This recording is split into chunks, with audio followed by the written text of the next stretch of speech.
हाँ जी। चले। चलिए। नमस्कार। जोर जोर से हिलाओ। हाँ, ऐसा। शोल्डर एकदम सेट हो जाए। कंधे मजबूत रहने चाहिए ना बड़ी जिम्मेदारी के लिए।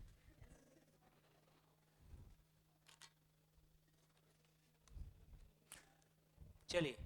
तो जितनी चर्चा हमने किया उससे हमारे को एक प्रॉब्लम स्टेटमेंट मिला कि प्रॉब्लम के रूट्स कहाँ पे हैं, है ना। उसको हैंडल करने की कोशिश करेंगे। तो अब हम शुरू करते हैं कि मानव के बारे में। तो मानव को समझने की कोशिश करते हैं कि मानव एग्जिस्टेंस में कैसा है। मानव में व्यवस्था का स्वरूप कैसा है।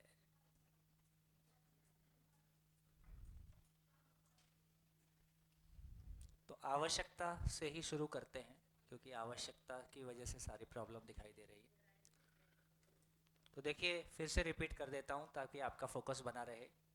हम ये चर्चा कर रहे हैं कि मानव मूलतः गलती नहीं करता है। मानव गलती करना चाहता नहीं है, लेकिन सुखी होना चाहता है, सफल होना चाहता है, अपनी आवश्यकताओं की पूर्ति चाहता है।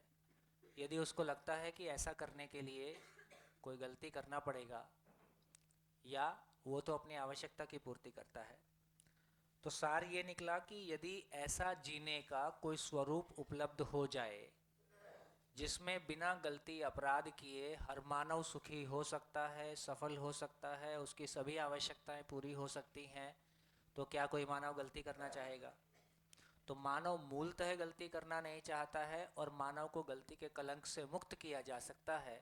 हर मानव गलतियों के साथ जीना चाहता है कि गलतियों से मुक्त होना चाहता है। हम मुक्ति होना चाहते हैं, है ना। तो यहाँ हम समझने की कोशिश करेंगे कि रूट कहाँ पे है। तो हम आवश्यकताओं को शुरू करते हैं। एक बच्चे के जन्म होने से लेके 4 कंधे की यात्रा तक एक आदमी की कुल कितनी आवश्यकताएं हो सकती हैं, उनको गिना जा सकता है कि नहीं। गिना जा सकता है कि नहीं। नहीं। नहीं गिना जा सकता है। गिना जा सकता है। और क्या, पढ़े लिखे होने का इतना फ़ायदा तो है। चलिए। तो आप बोलते जाइए। कोई एक जन बोर्ड पे आ जाइए जो लिखेगा। मैं तब तक थोड़ा आराम करूँगा।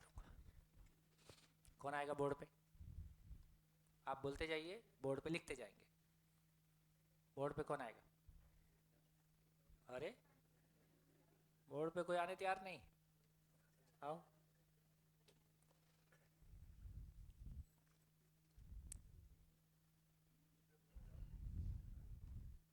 हाँ जी। आप बोलते जाइए, ये लिखते जाएंगे।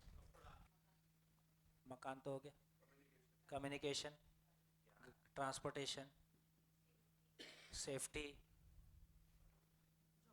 जॉब, कम्युनिटी, समाज। गुड। एजुकेशन, शिक्षा, हेल्थ केयर, एंटरटेनमेंट। आज जो मांगोगे वही मिलेगा।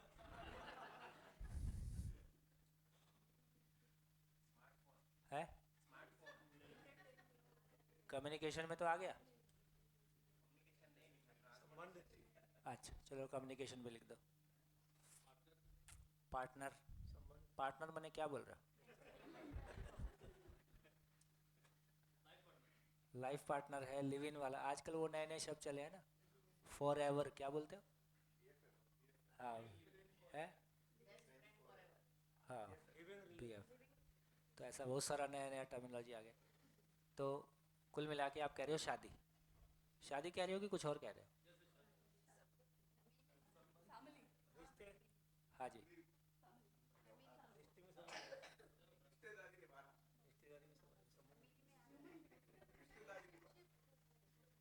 हाँ जी। धर्म। जॉब हो गया। जॉब आया था, हाँ जॉब और लिख दो। अब इन्हीं इन्हीं इन्हीं वर्ड्स के आगे पीछे भी लिख दो, कोई दिक्कत नहीं, एक ही लाइन में। कोमा। कोमा देके बस। कोमा देके उसके आगे पीछे लिख देंगे। हाँ बस कोमा देके, हाँ जी। है। पानी। हाँ जी, पानी बिल्कुल लिखो। देखो काम की चीज़ उसे नहीं। और पानी नहीं मिलेगा तो कैसे होएगा। हाँ।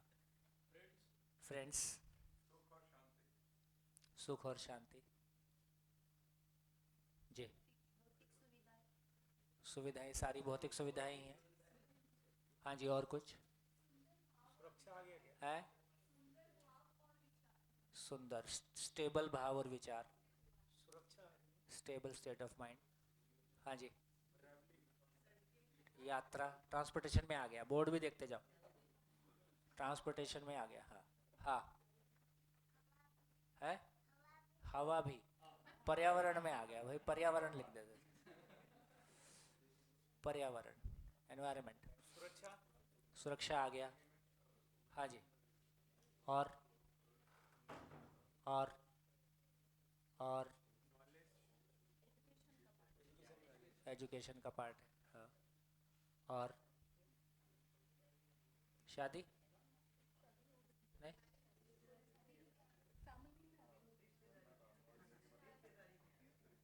शादी लिखो भाई, शादी के बिना नहीं चलेगा।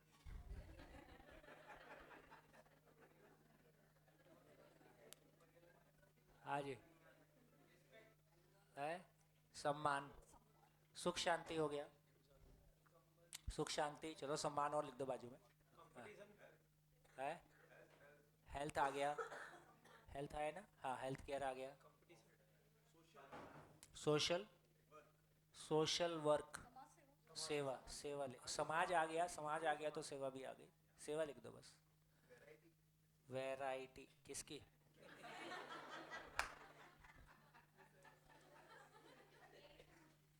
चार शादी, नयापन, हाँ जी, है हाँ, पर्पस, पर्पस, उद्देश्य, स्पोर्ट्स, खेल। हाँ जी, मनोरंजन, सृजना, क्रिएटिविटी,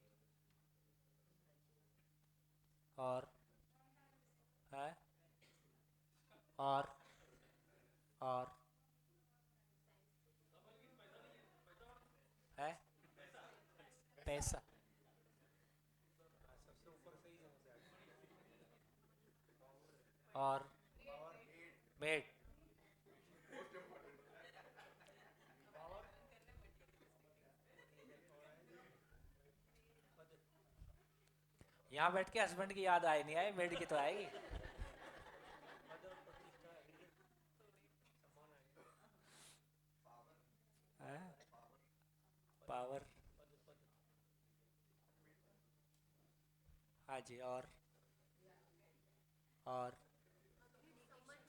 थोड़ा जोर से बोलिए, सुन नहीं पा रहा हूँ। सम्मान आ गया, संबंध, संबंध फैमिली में आ गया, और मेडिटेशन, हाँ जी, और है जीवन विद्या, समझ में आ गया। हाँ जी, और आस्था, धर्म तो लिखा था कहीं नहीं, चलो आस्था, पूजा, अब आस्था में पूजा आ गया कि नहीं आया? हाँ जी, है सुरक्षा आया था कहीं, पावर, विचार, पावर पावर, अंग्रेजी हाँ, में लिखी है। और बोलिए, हो गया मेडिटेशन, शांति में आ गया, फल लिख दिया, और बोलिए, हाँ जी, और कुछ जोर से बोलिए, योगा हेल्थ में आ गया, वैल्यूज शांति में आ गई, सुख शांति सम्मान में आ गया, प्यार, प्यार, एजुकेशन, हाँ कहीं भी लिख दो, प्यार, स्टेबल भाव और विचार में प्यार आ जाता है। पैसे के बगैर कौन से वाले प्यार की बात कर रहे हैं आप? जीवन विद्या से, रियलाइजेशन ऑफ पोटेंशियल, वो समझ में आ जाएगा, समझ है कहीं, समझ लिख दो, समझ लिख दो,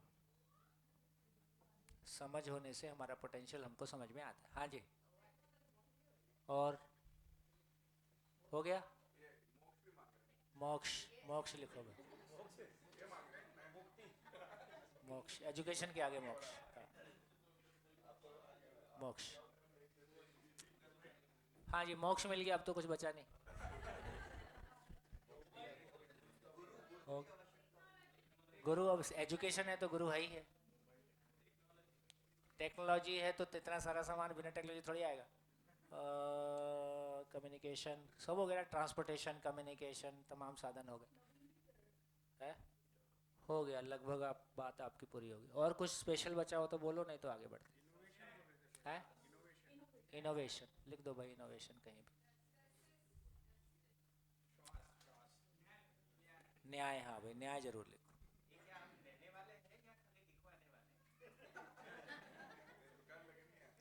अभी 5 दिन बाकी।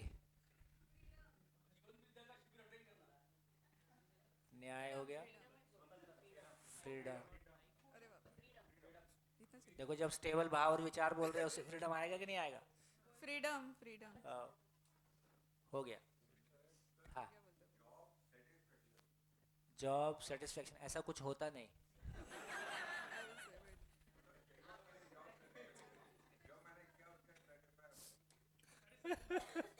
फ्रीडम फ्रीडम लीला।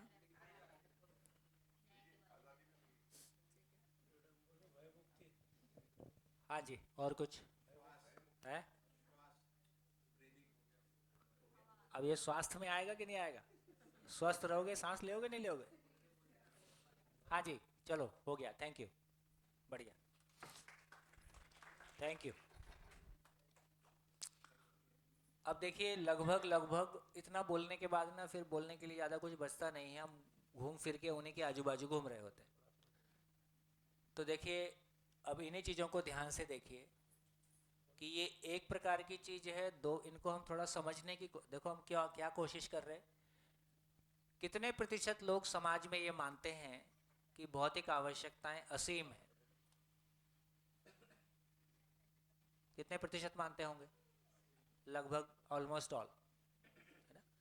लगभग हम सभी समाज में ये मानते हैं कि भौतिक आवश्यकताएं असीम है, और साधन को लेके एक इनसिक्योरिटी कितने भी हो जाए हमको लगता है कि नहीं किसी दूसरे की तुलना में कमी है, और उस आधार पर किसी आदमी की योग्यता का मापदंड भी इतना है कि वो पैसा कितना कमाता है। सरकारी में तो खास करके वो सैलरी के बेस पे ही आपकी योग्यता गिनी जाती है। और बाहर भी समाज में जिसने पैसा कमा पाया वो अकल वाला, बाकी सब बिना अकल वाले या कम अकल वाले, ऐसा ही मोटी मान्यता ऐसी है। तो अब हम ये समझना चाहते हैं कि मानव की आवश्यकताएं वाकई में क्या हैं, उनको कैसे समझा जाए। एक आपको और याद होगा स्कूल टाइम में एक हम और पढ़ते थे, वो क्या बोलते उसको, सामान्य आवश्यकताएं और लग्जरी, क्या बोलते थे? मूलभूत आवश्यकताएं और लग्जरी को हिंदी में क्या बोलते? विलासिता की वस्तुएं। ये शब्द वहीं से याद है, मूलभूत वस्तुएं और विलासिता की वस्तुएं। ऐसा हम किन्हीं प्राइमरी क्लास में किसी चैप्टर्स में इस तरह के कैटेगराइजेशन आते हैं। कितने लोगों को याद आते हैं? आते हैं ना? हाँ। तो अब बताइए कि विलासिता की वस्तुओं को नापने का आधार क्या होगा? अब एसी कार विलासिता की वस्तु है कि आवश्यक वस्तु है? विलासिता की कहीं कहीं आवश्यकता है, कहीं अब बिना, हाँ नागपुर में तो बहुत आवश्यकता है। और अब तो बिना एसी की कार मेरे ख्याल से आती ही नहीं है। अब तो विदाउट एसी मेरे ख्याल से कार नहीं आती है ना। हमारी जब शुरू में कारें आई थी तब आती थी। तो इसका मतलब है कि एसी को आप विलासिता की चीज़ नहीं मान सकते। जब लोहे का टपरा है और धूप में गर्म होगा, उसमें आना जाना है, तो वो टपरे को ठंडा रखना पड़ेगा। तो इसको विलासिता की चीज़ आप नहीं बोल सकते, है ना। तो इसका मतलब ये हुआ कि बहुत सारी चीज़ें है ना जो हमारी रोज़मर्रा की जीवन शैली में आ गई हैं, अब उनको विलासिता की वस्तु के कहने का हमारे पास आधार नहीं है कि हम किसको विलासिता बोलेंगे किसको नहीं बोलेंगे। अब मोबाइल विलासिता है कि आवश्यकता है? अब आप बोलो कि कोई फ़ोन विलासिता है, कोई फ़ोन आवश्यकता है, तो सच्चाई ये है कि ऐसा कोई कैटेगरी होता ही नहीं है। ये सभी मानव पे एक समान लागू नहीं हो सकता है, इसलिए ऐसा कोई कैटेगरी हम नहीं बना सकते। तो हमको यूनिवर्सल कैटेगरी बनानी होगी जो सभी पे समान रूप से लागू होता है, और उसके आधार पे हमको आवश्यकता को समझना होगा। तो अब इन्हीं सारी आवश्यकताओं को ध्यान से देखिए और देखिए कि एक प्रकार की हैं, दो प्रकार की हैं कि तीन प्रकार की हैं, जो सभी लोगों के साथ समान रूप से लागू हो सकता है। ऐसा इसमें क्या आधार बनता है, ये आवश्यकताएं कैसी हैं? हाँ, ये बहुत क्लियर आइडेंटिफिकेशन होता है कि एक फिजिकल है और एक इमोशनल है, एक वस्तु है। तो मानव की आवश्यकता को हमने अध्ययन किया तो पता चला कि मानव की आवश्यकता दो प्रकार की है। एक वो है जिसको हम भौतिक बोल रहे हैं,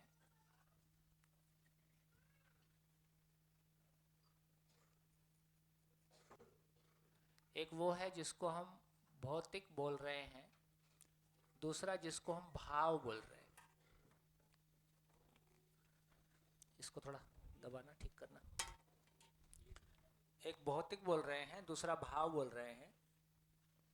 ये दो अलग अलग तरह की आवश्यकताएं हैं। जैसे मैं दोनों को कैटेगराइज, जैसे भौतिक, इनोवेशन कह रहे हैं तो ज़्यादातर हम भौतिक चीज़ों की बात कर रहे हैं। न्याय भाव की बात है। फ्रीडम जिसको बोल रहे हैं, अभी तो फ्रीडम भी इतना ही है कि कोई मेरे को मनमानी करने से रोके मत। आप मनमानी को फ्रीडम बोलते हैं, जबकि फ्रीडम की एकदम अलग परिभाषा है। वातावरण के दबाव से स्वयं को मुक्त कर लेना फ्रीडम है। वातावरण के दबाव से स्वयं को मुक्त कर लेना, बाहर का कोई दबाव आपके ऊपर काम नहीं करता है ना। इंद्रियों के दबाव, रूप बल धन पद के दबाव, दूसरे को जज करना, दूसरे ने हमको जज किया तो उससे परेशान होना, ये सब वातावरण के दबाव है। इन दबाव से अपने आप को मुक्त कर लेना स्वतंत्रता है कि मनमानी करना स्वतंत्रता है? अभी हम क्या मानते हैं? मनमानी करना भी गुलामी है। हम लोग पिता मानी वाले मॉडल है। हमारे समय में पिता की बात, पिता के अगेंस्ट नहीं बोल सकते थे आप। वो जो बोल रहे हैं आप सहमत रहो कि असहमत रहो, कुड़कुड़ कुड़कुड़ अपने अंदर कर सकते थे, है ना, लेकिन उनके सामने कुछ नहीं बोल सकते थे। आप लोग मनमानी वाले मॉडल हो। दोनों ही गुलामी है, इसमें स्वतंत्रता अभी कहीं नहीं। तो अभी जिसको हम फ्रीडम बोल रहे हैं वो बेसिकली ब्लू पेन से ही आएगा।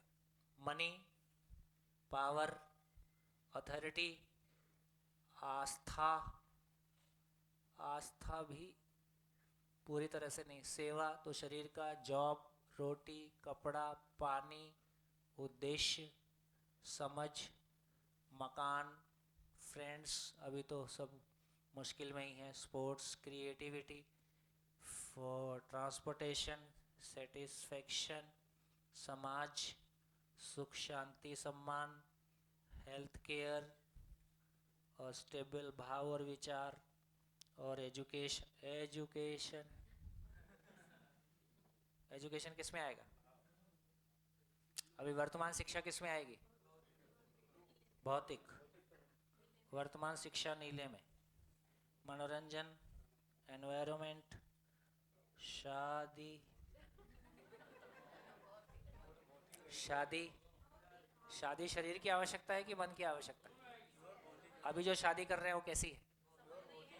अभी तो वो शरीर के पास ही जाती है ना। कम्युनिकेशन, रिश्तेदारी निभाना, तो कंफ्यूजन ही है। लव एंड केयर, है ना। देखो इससे क्या समझ में आ रहा है, दिख रहा है क्या समझ में आया इस चर्चा से? इससे ये समझ में आया कि 3 दिन घनघोर चर्चा करने के बाद कि जिंदा रहना जीना नहीं है, लास्ट में आपने जिंदा रहने का सामान ही लिखवाया। ये असर पड़ा है आप पे 3 दिन की चर्चा का। इतने अच्छे विद्यार्थी हैं आप। हाँ जी, कोई कुछ कह रहा था? हाँ हाँ, आ तो सकता है पर अभी नहीं आता है। क्रिएटिविटी आ तो सकता है, संभावना तो है, पर अभी तो नहीं आता है अभी तो। हाँ जी, हो गया? और कुछ कहना है? आगे बढ़ूं? तो देखो अब ये समझ में आ गया कि बेसिकली 2 प्रकार की आवश्यकता है। एक प्रकार की आवश्यकता भौतिक वस्तु के रूप में है। भौतिक वस्तु शरीर के लिए है और शरीर के जिंदा रहने के लिए। इसकी हैसियत इतनी ही है। भाव मन के लिए है, मेरे लिए है, मैं के लिए है, और भाव पूर्वक जीना होता है। तो भौतिक वस्तुओं के साथ जिंदा रहना होता है, भाव पूर्वक जीना होता है।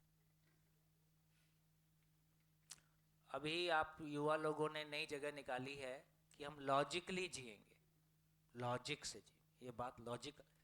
तो लॉजिक के साथ में जीना नहीं होता है।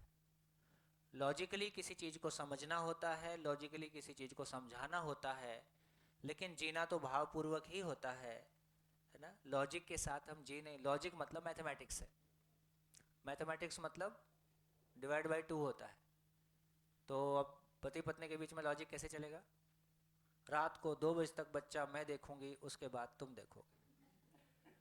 सब्जी मैं काट दूंगी, तुम बघार देना। झाड़ू मैं मार दूंगी, पोछा तुम मार देना। सब कुछ 50-50 है। तो जिंदगी ऐसे मैथमेटिक्स से नहीं चलती है, जिंदगी भावपूर्वक ही चलती है। जिसमें दोनों तृप्त हो जाएं वो गणित काम कर जाएगा। आप कितना भी मैथमेटिक्स लगाओ, उसमें हमने मैथमेटिकली स्वीकार भी लिया, मान भी लिया, लेकिन अंदर से नहीं चल रहा है तो उसमें इरिटेशन आएगा, एक दूसरे के ऊपर इरिटेशन व्यक्त होगा। खैर, इस बात को धीरे से समझेंगे। तो अभी हमारे सामने ये क्लैरिटी आ गई, तो थोड़ा सा और आगे बढ़ते हैं। तो क्या लगता है, ये भौतिक और भाव दोनों एक ही चीज है कि अलग अलग है? नेचुरली अलग अलग है। तो भौतिक और भाव नेचुरली दो अलग अलग रियलिटी है। वो अलग अलग रियलिटी को हम डिफरेंशिएट करने की कोशिश करेंगे। ठीक हो गया? ठीक हो गया? बात पहुंच गई? आप बोलते जाइए, मैं लिखते जाता हूं। दोनों चीजें अलग अलग हैं। हम कितने अंतर लिख सकते हैं? बोलिए बोलिए, कैसे दोनों अलग अलग हैं? शरीर के लिए भोजन चाहिए, तो शरीर की आवश्यकता नहीं, वो तो ठीक है। इसकी आवश्यकता की बात करें तो इसकी आवश्यकता फिजिकल केमिकल है। या तो देखो, शरीर सेल से मिलके बना है और हम भोजन के रूप में सेल ही खाते हैं, है ना? तो शरीर की आवश्यकता भौतिक है या रासायनिक है, फिजिकल या केमिकल है, और मेरी आवश्यकता ज्ञान है, समाधान है, समझ है ना? देखो, आपने पढ़ा होगा, वो याद है आपको, मानव की मूलभूत आवश्यकता है। मानव की मूलभूत आवश्यकता क्या है? जोर से बोलो। अब समझ में आ रहा है गाड़ी कहाँ? रोटी कपड़ा मकान मानव की मूलभूत आवश्यकता है कि शरीर की मूलभूत आवश्यकता है? सारी जिंदगी रोटी कपड़ा मकान में लगे रहे। शरीर और मन में से मूल कौन है? मेरा मन है, मैं शरीर को पंखे से लटका दूं।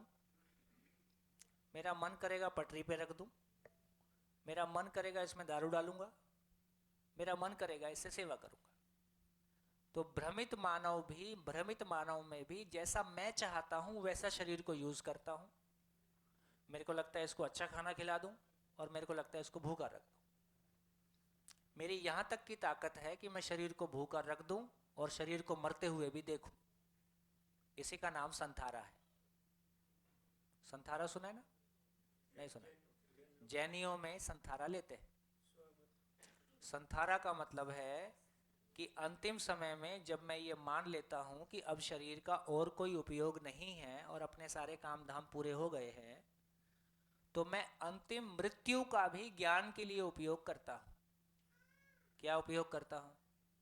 शरीर मरता है, मैं नहीं मरता हूं, और यदि मैं नहीं मरता हूं तो मैं शरीर को मरते हुए देख सकता हूं। तो मैं निर्णय पूर्वक शरीर का खाना बंद कर देता हूं। अब शरीर का खाना बंद कर दिया तो शरीर धीरे धीरे मरेगा।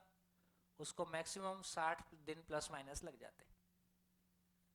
ये अपने आप में एक बड़ा संकल्प, बड़ी प्रैक्टिस है। मतलब किसी की बहुत तगड़ी स्थिति होगी, मानसिक बहुत बड़ा संकल्प होगा तो ही कर पाता है। अब यदि ये इस लेवल तक की भी आदमी की तैयारी है कि मैं शरीर को निर्णय पूर्वक मरने दे सकता हूं और मैं शरीर को मरते हुए देख सकता हूं। देखो लोगों ने क्या हिम्मत की है।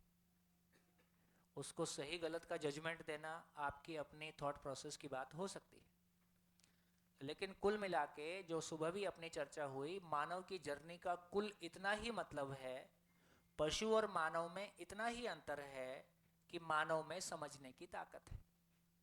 मानव में समझने की ताकत सीमित है कि असीमित है? तो वो सब कुछ को समझना चाहता है, और सब कुछ को समझने का मतलब है सबसे पहले तो मानव रूप में अपने आप को ही पूरा पूरा फाइनली पहचानने का अर्थ है। और ये फिर अस्तित्व कैसे चलता है, तमाम कुछ कैसे होता है।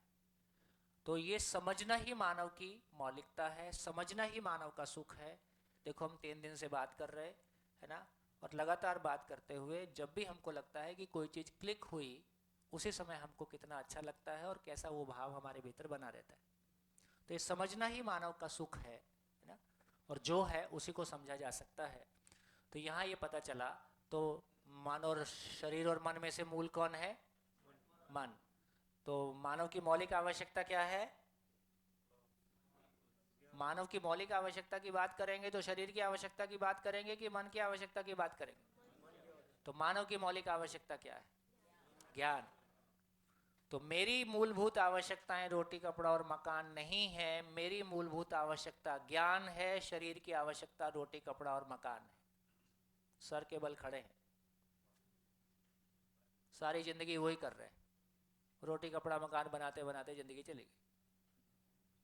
मकान किराए पे रह जाए जिंदगी अपनी हो जाए, कि जिंदगी किराए पे रह जाए मकान अपना हो जाए? क्या ठीक है? दोनों में से एक ही ऑप्शन हो तो क्या ठीक है? जिंदगी अपनी हो जाए और मकान किराए पे रह जाए, ज्यादा अच्छा है दोनों ही अपने हो जाए, मकान भी अपना हो जाए, जिंदगी भी अपनी हो जाए। लेकिन जिंदगी मेरी महत्वपूर्ण थी, तो क्लैरिटी नहीं है, तो सारी जिंदगी हमको एक ही काम लगता है, बस मकान बन जाए और फिर दो तीन और हो जाए। तो ये एक अंतर हमने देखा। और बोलिए। और ये जितनी भी चीजें हैं, फिजिकल चीजें सीमित हैं, इनका आकार आयतन घन सीमित है, इधर हमको पता नहीं। और वैसे भी भाव की बात करेंगे तो वहां आकार आयतन नहीं है ना, इधर आकार आयतन नहीं होता है। और बोलिए। इसको खरीद सकते हैं, इसको खरीद सकते हैं, इसको खरीद नहीं सकते। ऐसा कोई कोई हम वो सुनते हैं है ना, एक बच्चे का जोक पहले बहुत चलता था। बच्चा जब भी बाप के पास आता था वो कहता था बिजी हूँ, बाद में बात करते हैं। तो एक दिन बच्चा पूछता, पापा आप रोज कितना पैसा कमाते हो? तो उसने बता दिया इतना कमाता हूँ। तो उसने जोड़ना शुरू कर दिया। एक दिन वो अपना जुगाड़ करके, जिस दिन वो एक दिन में कमाता था उतना इकट्ठा कर लिया। तो कहता आज का दिन मैं आपको इतने पैसे देता हूँ, अब आज का दिन मेरा हो गया, अब आप मैं जो कहूँगा वही मेरे साथ खेलोगे। ऐसा भी अब घटी घटनाएं हैं कि लोग कहानी बनाते हैं, पर ये बात तो ठीक है ना। हमने जिस चीज़ को इम्पोर्टेंस दी है उसके लिए काम किया है, खरीद सकते हैं। और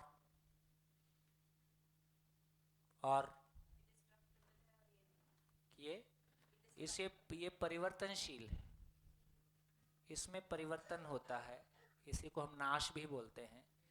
ये भाव हम चाहते हैं निरंतरता के रूप में, और समझ के बाद ये निरंतर हो भी जाता है। विचार की ताकत निरंतर है ही, आज और अभी। हाँ जी। और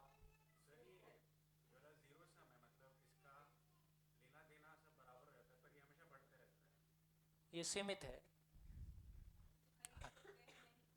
खरीद सकते हैं, आ गया। ये मेजरेबल है, इसका माप होता है, इसकी मेजरमेंट है। मेजरमेंट इसकी भी है, बस मेजरमेंट एक ही है, निरंतर की अपेक्षा है। जब तक निरंतर नहीं होता अपन रोना गाना करते रहते हैं। ये क्वांटिटेटिव है, ये मात्रात्मक है, ये गुणात्मक है, क्वालिटेटिव है। शिविर में आए, समझ बढ़ गई तो वजन नहीं बढ़ जाता,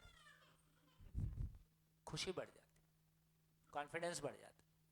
हाँ जी। और सीन, ये दिखाई देता है, ये दिखाई देता है, इसी को दूसरी भाषा में बोलते हैं कि स्थूल है। ये दिखाई नहीं देता है, इसी को बोलते हैं कि ये सूक्ष्म है।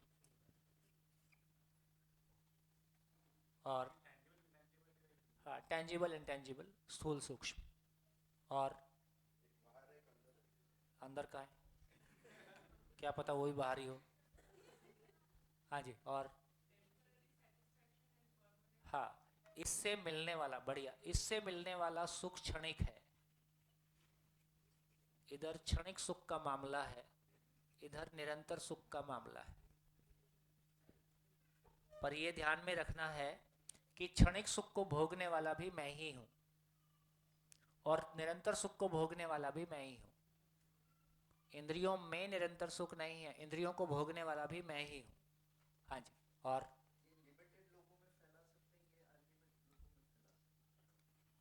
ये अपनी अभी की थोड़ी गरीबी की वजह से ऐसा भाव आता है। ये भी सबके लिए उपलब्ध है, वो भी सबके लिए उपलब्ध है, इस पे अच्छा अच्छा अच्छा, फिर ये ठीक है, फिर ये सीमित है इसलिए ऐसा। फिर ये नीड बेस्ड, ये सबके लिए अलग अलग है। देखो ये समझने की बात, ये सबके लिए अलग अलग है और सामयिक है। सामयिक मतलब समय अनुसार है ना। सोने के समय सोना, खाने के समय खाना, 24 घंटे सो नहीं सकते, 24 घंटे खा नहीं सकते। शरीर की कोई भी क्रिया हम निरंतर नहीं कर सकते, आवश्यकता अनुसार है और सबके लिए अलग अलग है। बीमार का खाना अलग है, जवान का खाना अलग है और सबका भी वैसे भी अलग अलग है। तो यहाँ हम अलग अलग ही रहेंगे, इसमें कभी भी एक नहीं हो सकते। सारे लोग व्हाइट कलर की शर्ट पहनेंगे, ये नहीं होगा। सारे लोग एक ही लैंग्वेज बोलेंगे, ये कभी नहीं होगा। हम अलग अलग भाषाएं ही बोलेंगे, हम अलग अलग कलर के कपड़े ही पहनेंगे, हमारे मकान के डिज़ाइन, हमारी शक्लें, हमारे ये अलग अलग ही रहेगा, क्योंकि ये नेचर में अलग अलग ही है। गुड। और इधर क्या है, इधर डॉट एक जैसा है, कुछ नहीं कर सकते आप। सभी व्यक्ति विश्वास की निरंतरता, सम्मान की निरंतरता, भय से मुक्ति, अभाव से मुक्ति, यहाँ सब कुछ एक जैसा है, कुछ भी चेंज नहीं कर सकते।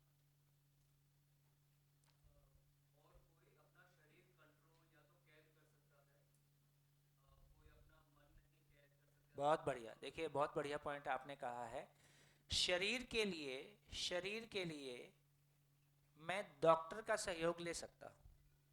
तो मेरे शरीर के बारे सब कुछ मुझको ही जानना है ऐसी ज़रूरत नहीं है। सारी स्किल्स ऐसे ही हैं। मुझको शरीर के बारे पता हो, खाने के बारे पता हो, गाय के बारे पता हो, फैक्ट्री के बारे पता हो, ऐसा ज़रूरी नहीं। तो स्किल पॉइंट ऑफ व्यू से, स्किल पॉइंट ऑफ व्यू से मिनिमम एक या एक से कोई ज़्यादा स्किल्स हमारे पास हो सकती है, लेकिन कोई व्यक्ति दुनिया की सारी स्किल जानेगा, इसकी ज़रूरत नहीं है। तो इसके लिए मेरे पास कोई एक स्किल होगी, तो शरीर के लिए दूसरा व्यक्ति मेरे लिए डॉक्टर हो सकता है, वो मेरे को बता सकता है। लेकिन मन के मामले में, मन के मामले में डॉक्टर मुझी को होना है। इसके में दूसरा, यहाँ डॉक्टर स्वयं को होना पड़ेगा, क्योंकि भाव और विचार 24/7 मैकेनिज्म है, 7 फिनोमेना है। हर क्षण मैं कोई निर्णय लेता हूँ, हर क्षण मैं उदास या परेशान हो सकता हूँ। यहाँ मुझी को समझना होगा, मेरे लिए दूसरा समझ लेगा या दूसरे के समझने से मेरे भाव और विचार सुखदायी हो जाएंगे, ऐसा नहीं। मेरा पति महापुरुष हो जाए तो भी मेरे विचार निकृष्ट रह सकते।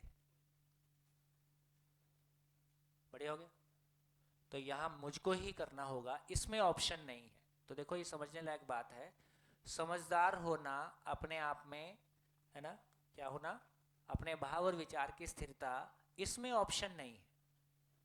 स्किल्स में ऑप्शन है कि मैं इंजीनियरिंग करूंगा, कि मेडिकल साइंस करूंगा, कि मैं खेती करूंगा, कि मैं और कुछ करूंगा, ये हमारे लिए अलग अलग है, लेकिन इधर ऑप्शन नहीं है। गुड। और बोलिए। है, शरीर कोई कैद कर सकता है।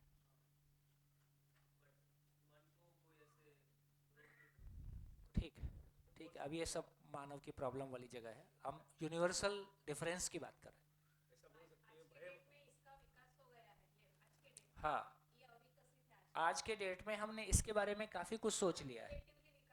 तो जिंदा रहने की योग्यता हमारी बन गई है, जीना अभी ब्लैंक है। जिंदा रहने की योग्यता, यदि अभी तक के मानव के प्रयास को पॉजिटिवली कहा जाए, उसको सम्मान दिया जाए, तो सम्मान इतना ही है कि अब तक जो कुछ भी हमने किया, हमारे जिंदा रहने का अधिकार हमको आ गया, और बल्कि हमारे पास अभी एक्स्ट्रा टाइम बहुत बच गया है। देखिए लगभग अभी बहुत सारे कंट्रीज़ में वो 4 डे वर्किंग की बात होने लगी है। ये 4 डे वर्किंग की बात हम क्यों करने लगे? पहले ज़्यादा घंटे की वर्किंग की बात कर रहे थे, है ना? तो अब हमको उतनी ज़रूरत ही नहीं है। कई कंट्रीज़ है जहाँ खेती ना करने के लिए सब्सिडी दिया जाता है, भैया खेत खाली रहने दो, क्योंकि इतना प्रोडक्शन हम क्या करेंगे।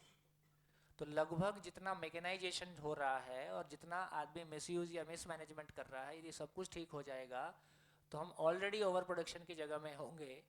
ये बहुत जल्दी स्थिति आने वाली है या कहीं आ भी गई है ना? पहले पॉपुलेशन एक प्रॉब्लम हुआ करती थी, अब पॉपुलेशन ना होना प्रॉब्लम। सभी कई कंट्रीज़ में ज़्यादा बच्चे पैदा करने के लिए, अभी कहाँ का मैं देख रहा था, चाइना का ना, चाइना का, वो पहले बच्चे पे 50 लाख, दूसरे बच्चे पे एक और दूसरे पे 1.5 लाख, ऐसा करके पूरा इंसेंटिव है ना? अब लगभग पूरे वर्ल्ड में पॉपुलेशन प्रॉब्लम नहीं है, डिक्रीजिंग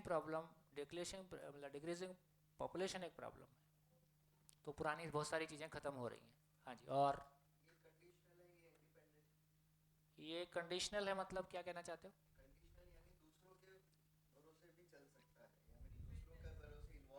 डिपेंडेंट डिपेंडेंट हो।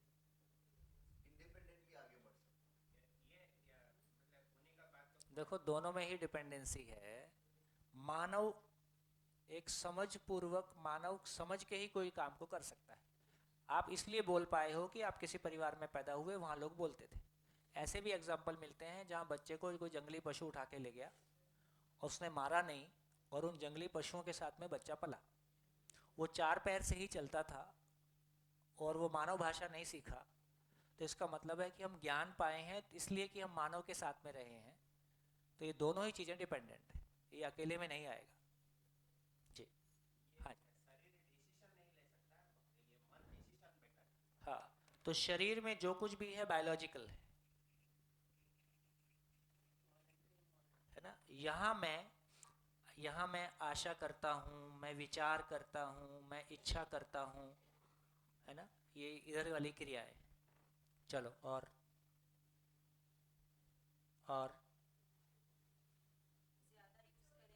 इसको कोई चोरी कर सकता है, ये देखो चोरी के ख्याल भी यहीं आएंगे। मैं यूनिवर्सल बोल रहा हूँ, आप चोरी कर रहे हो। यूनिवर्सल बातें बोलो, क्योंकि वो सीमित है। और ये शेयर नहीं करते, मैं आपके साथ शेयर नहीं कर रहा हूँ। हाँ, तो फिर इधर भी पैतृक संपत्ति आपको मिल सकती है, उससे आप जिंदा रह सकते हो। सेंस ऑफ इनसिक्योरिटी जो है वो पैतृक संपत्ति से नहीं आती। कहीं ना कहीं इन जो आप अर्न करते हो, आपके अंदर जो कॉन्फिडेंस आता है वो अपने करने से आता है। दूसरा आपको खिलाए पिलाए जाए, इंडिया में गुरुद्वारों की कमी नहीं है, बढ़िया कुछ नहीं करोगे बढ़िया ज़िंदगी चल जाएगी, खा पी के आराम से हो जाएगा, लेकिन हमको ऐसा ठीक नहीं लगता है। तो उधर भी ये मामला लागू होता है। हाँ जी, ये इनहेरेंट कर सकते हैं, इधर भी इनहेरेंट होता है। माँ बाप का जो सम्मान है वो फैमिली को या दूसरे को मिल जाता है। अभी उस परिवार का बेटा है, उस परिवार का बेटा होने की वजह से लोग आपका सम्मान करते हैं। तो उस ढंग से देखेंगे तो सम्मान भी इनहेरेंट होता है। ये बहुत बढ़िया है। शरीर ये साधन है, ये साध्य है, साधक भी है और साध्य भी है। भाव और विचार ही पाना है। हम इसको रिवर्स मार रखे हैं, इसको साध्य मान रखे। तो शरीर के लिए ही सब कुछ करने को हमने जिंदगी का लक्ष्य माना है।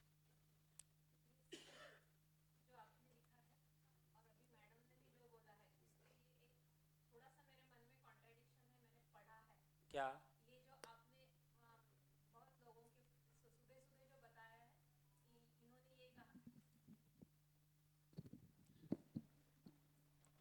सीमित जो बोर्ड पे लिखा हुआ है और अभी मैडम ने भी जो बोला है, उसके लिए मेरे मन में एक छोटा सा कॉन्ट्रडिक्शन है, वो शेयर करना चाहती हूँ।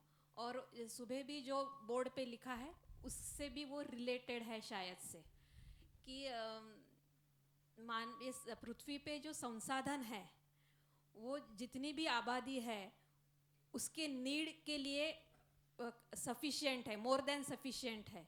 वेयर एज जितनी भी पॉपुलेशन है उनमें किसी एक के ग्रिड के लिए वो इनसफिशिएंट है।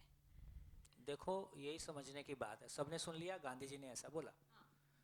अब ये नीड और ग्रीड को कैसे हैंडल करें, कैसे पता चलेगा कि जो मैं कर रहा हूँ ये ग्रीड है कि नीड है, इसको हम डिफाइन नहीं कर पाए। तो अभी तक हम मानव की आवश्यकता को परिभाषित करने की जगह में नहीं है। आस्था पूर्वक जिस व्यक्ति ने ये कहा उसका परिवार भी उससे सहमत नहीं हुआ। ये समझने लायक बात है। देखो यही सारी बातें हैं जो हमको प्रैक्टिकली अपनी फैमिली में हैंडल करना होता है। तो मैं अभी गांधी जी की बात नहीं करूंगा, मैं एक ऐसे व्यक्ति की बात करता हूं, आपको प्रैक्टिकली एग्जाम्पल देके बताता हूं और आपको भी ध्यान में आ जाएगा, वो एग्जाम्पल आपको भी अपने आसपास मिल जाएंगे। एक व्यक्ति रायपुर में है, वो कभी किसी कॉलेज के प्रिंसिपल रहे, यूनिवर्सिटी के वाइस चांसलर रहे और बाद में मिनिस्टर हुए। उस व्यक्ति ने सरकारी गाड़ी में अपनी बीवी को भी कभी चढ़ने नहीं दिया। इस लेवल की ईमानदारी आप समझ सकते हैं कि सरकारी गाड़ी में जिसने अपनी बीवी को नहीं चढ़ने दिया होगा वो किस लेवल की कट्टरता का कट्टर ईमानदार आदमी कैसा होगा। अब संयोग ऐसा हुआ कि मेरी शादी हुई और मेरा साला और उनका बेटा NIH Roorkee national institute of hydrology वहाँ पे साइंटिस्ट थे। तो उनसे मेरी मित्रता हुई, तो उन्होंने रायपुर के बारे में बताया, तो मैं उनसे मिलने गया। तब उनकी उम्र कभी 80 साल रही होगी। वो रायपुर में जिस कॉलेज के प्रिंसिपल रहे उस वहाँ का इतिहास लोग बताते हैं कि बिल्कुल गुंडागर्दी वाला कॉलेज था और उन्होंने उसको आके स्कूल जैसा बना दिया था। इस लेवल की उनकी उस समय की धार चलती थी। जब वो 80 साल की उम्र में थे तो मैंने उनसे पूछा कि आपने जिंदगी भर जैसा जिया, आज आपको कैसा लगता है कि आपने जैसा जिया वो ठीक था या कुछ और सोचने की जरूरत है। उनके पढ़ाए हुए सारे बच्चे आज छत्तीसगढ़ के मिनिस्टर्स हैं, उस समय के निकले हुए बच्चे, और वो कॉलेज में उस तरह का माहौल भी रहा होगा। तो उनका जो आंसर था वो बहुत गजब का था। उन्होंने कहा देखो हम हैं कुत्ते की पूंछ। उनका कहने का आशय ये था कि हम जैसे हैं वैसे हैं, हम असफल हुए या असफल हुए हम ऐसे ही थे। मैं यही करता चाहे मैं कुछ भी परिस्थिति रही होती, क्योंकि मैं ऐसा ही हूं। लास्ट में जो सेंटेंस बोला वो बहुत सुनने लायक था। उन्होंने कहा कि पर निकला कुछ नहीं, निकला कुछ नहीं। क्या नहीं निकला? उनका परिवार ही उनसे नाराज हो गया, क्योंकि उन्होंने कभी भी अपनी किसी ताकत का उपयोग परिवार को नहीं करने दिया। किसी को कोई पैसा कमाने नहीं दिया, किसी को कोई जॉब नहीं लगवाई, किसी को कोई अपॉर्चुनिटी में जाने नहीं दिया। अब नेचुरल है, यदि उनको नहीं दिया तो बाकी किसी को भी नहीं दिया। और जिन्होंने उनको पढ़ा के बहुत मेहनत किया था वो सारे आज भ्रष्टाचार में लिप्त हैं दबा के। तो उनकी पीड़ा ये थी कि निकला कुछ नहीं। तो मैं ये भी कहना चाहता हूं कि इसका मतलब ये हुआ कि जिन सिद्धांतों को मैंने माना उसको मेरे परिवार ने ही स्वीकार नहीं किया। ये नीड और ग्रीड में कौन डिफरेंशिएट करेगा कि क्या नीड है और क्या ग्रीड है? मैं बेटा हूं, मुझको लगता है कि नई बाइक आई है और मैं चाहता हूं कि वो बाइक मेरे को आ जाए।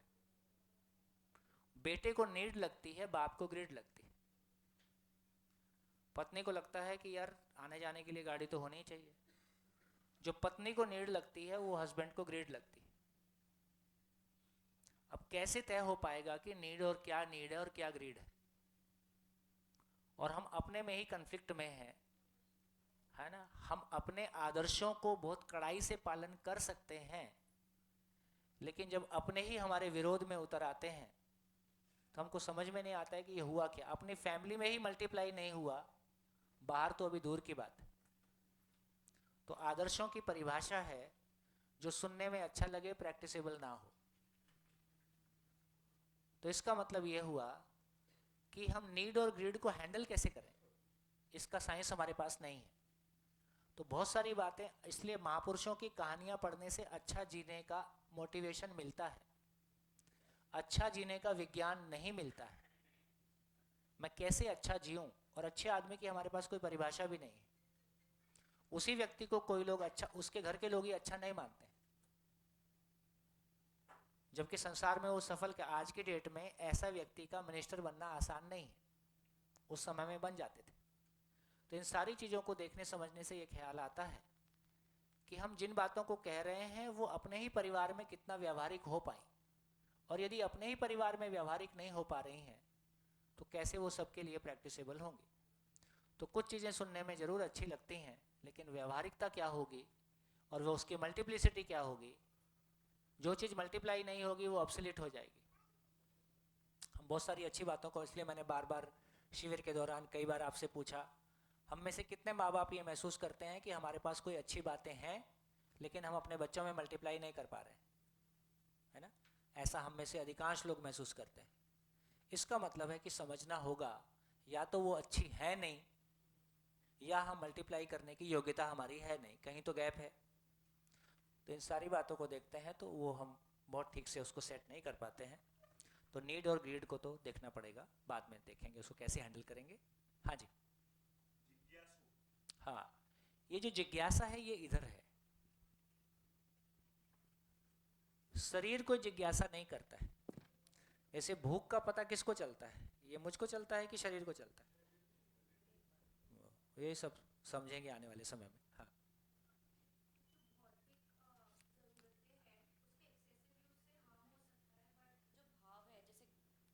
उसके भी एक्सेसिव, उसका जो एक्सेसिव पार्ट है वही एंग्जाइटी है।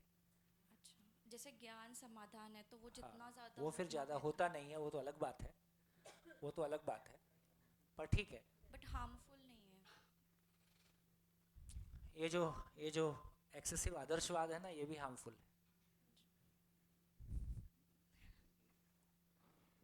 हाँ जी, और बोलिए,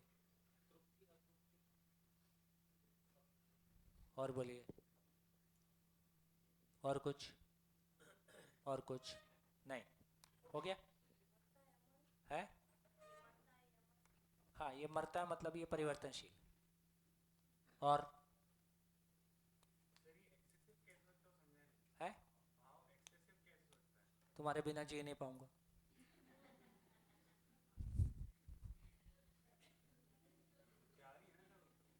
क्या प्यार है, इतनी गरीबी यार, ये प्यार है गरीबी है? तुम्हारा अपना कुछ दमखम है, वो सामने वाला कह सकता है तुम्हारी इतनी गरीबी है, तुम्हारे साथ कैसे चलूंगा मैं।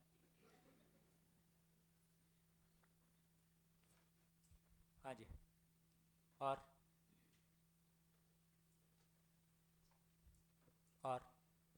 हो गया, बस बस। इधर 5 सेंसेस और 5 कर्मेंद्रियां और 5 ज्ञानेंद्रियां, दोनों इधर होता है। आँख, नाक, कान, त्वचा, इधर हाथ पैर, ये सब इधर की चीज़ें हैं। उधर सोचना, विचारना, समझना होता है। और कोई ध्यान में आए? चलो आगे आगे चलते हैं। इस पूरी चर्चा से क्या समझ में आया? इस पूरी चर्चा से, ये चर्चा हमने क्यों किया? ये चर्चा हमने क्यों किया?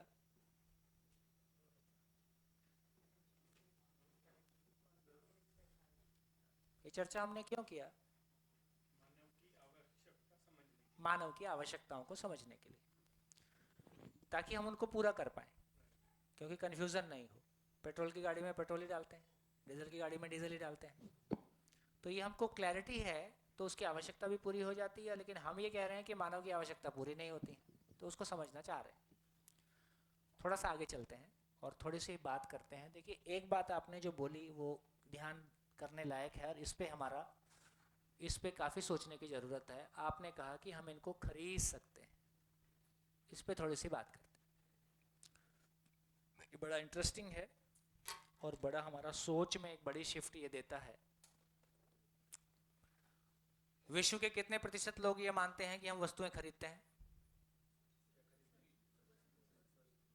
सभी मानते हैं। अब देखते हैं आधे घंटे में क्या होता है।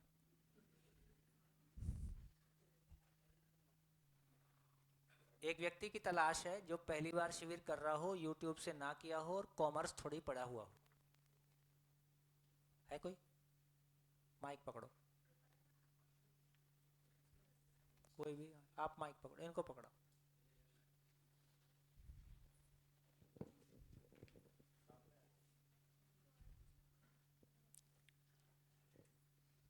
ठीक है, पहली बार अपन शिविर कर रहे हैं, जी। थोड़ी सी बात करते हैं। हाँ जी। खरीदने को थोड़ा समझना चाह रहे हैं, तो कॉस्टिंग कैसे होती है ये कॉमर्स वालों को पता होता है, इसलिए आपको माइक दिया।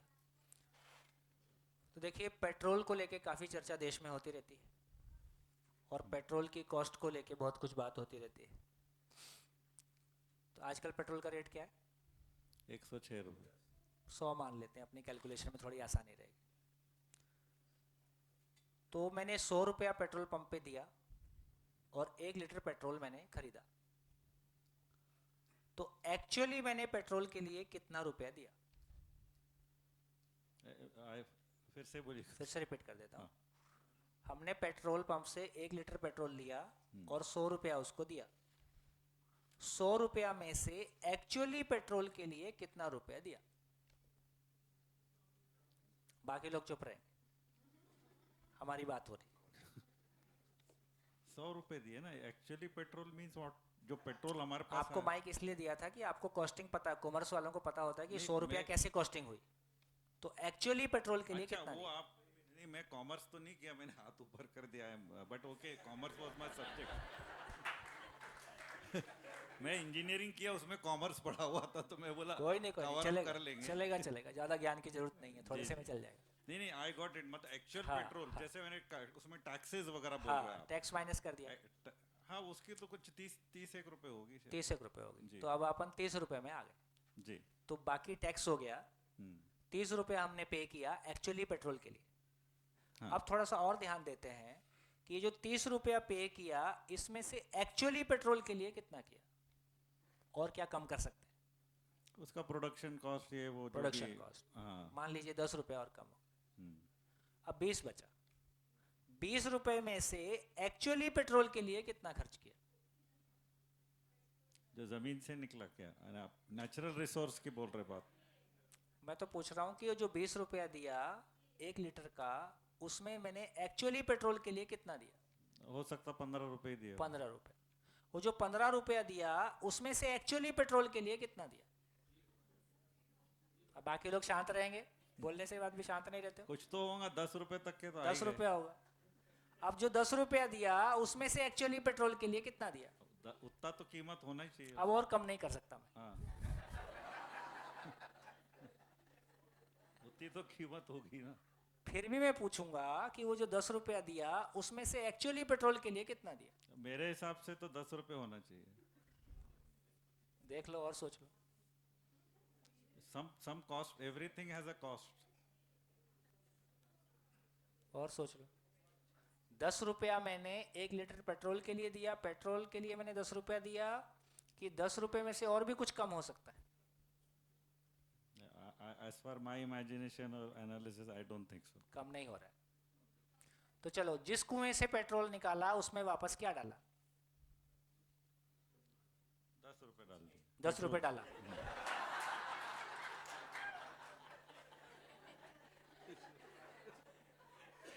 जिस कुएं से पेट्रोल निकाला, उसमें वापस क्या डाला?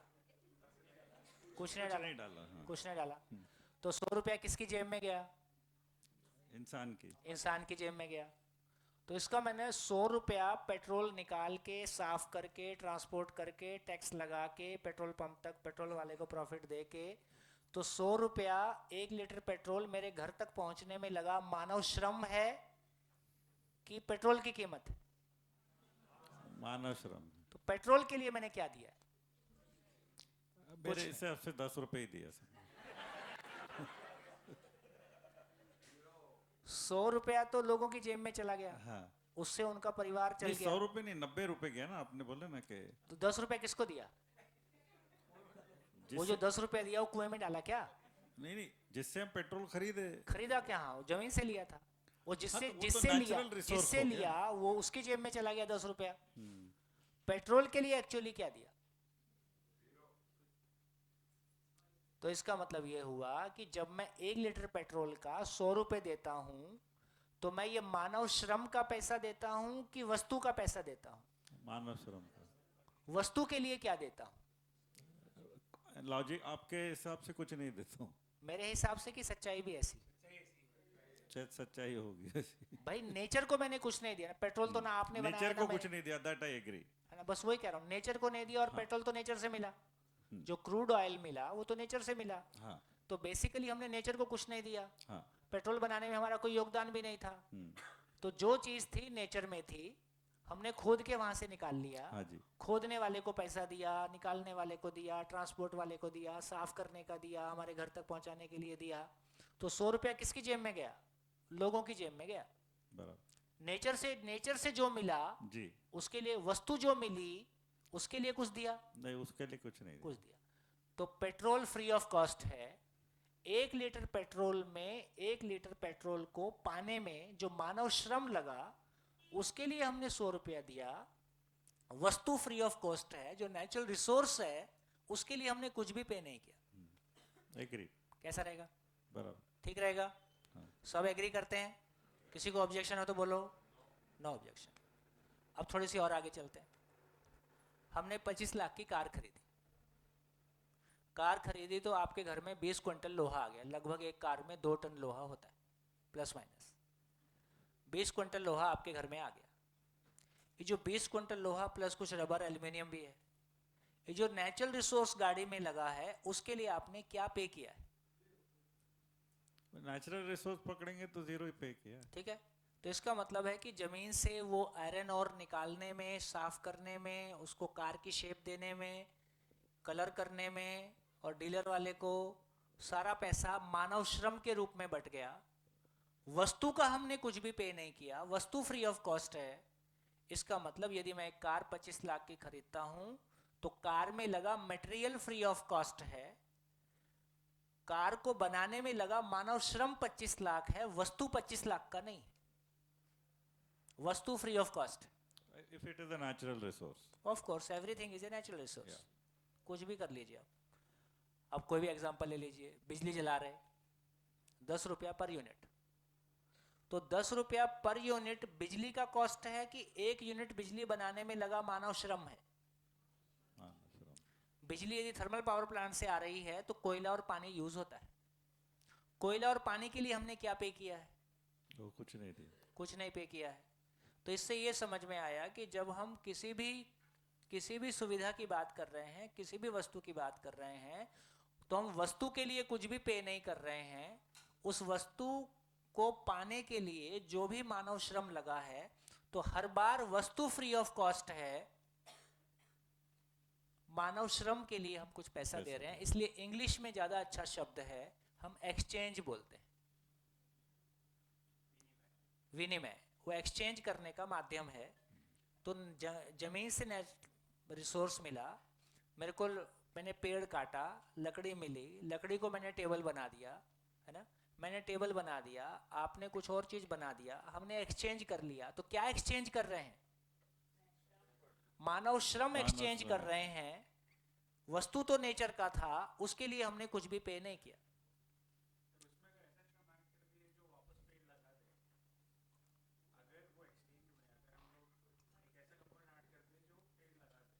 पेड़ लगाने में भी आपने कौन सा पेड़ लगा दिया? आपने एक बीज वहां रख दिया, एक पौधा वहां रख दिया कि पेड़ बनने में मानव का श्रम ज्यादा है कि नेचर का श्रम ज्यादा है? तो आपने पेड़ नहीं बना दिया। आपने पेड़ पहले से ही बन ही रहा था। हमने आज तक एक बीज बनाया नहीं। हमारा लगाया हुआ जंगल कमजोर है, नेचर का जंगल ज्यादा बढ़िया है। तो जब हम पेड़ वेड़ लगाने की बात कर रहे हैं तो इसका इतना ही मतलब हुआ कि हमने पेड़ उगने की प्रक्रिया में कोई सहयोग दिया। मानव श्रम ही है, वस्तु नेचर का है।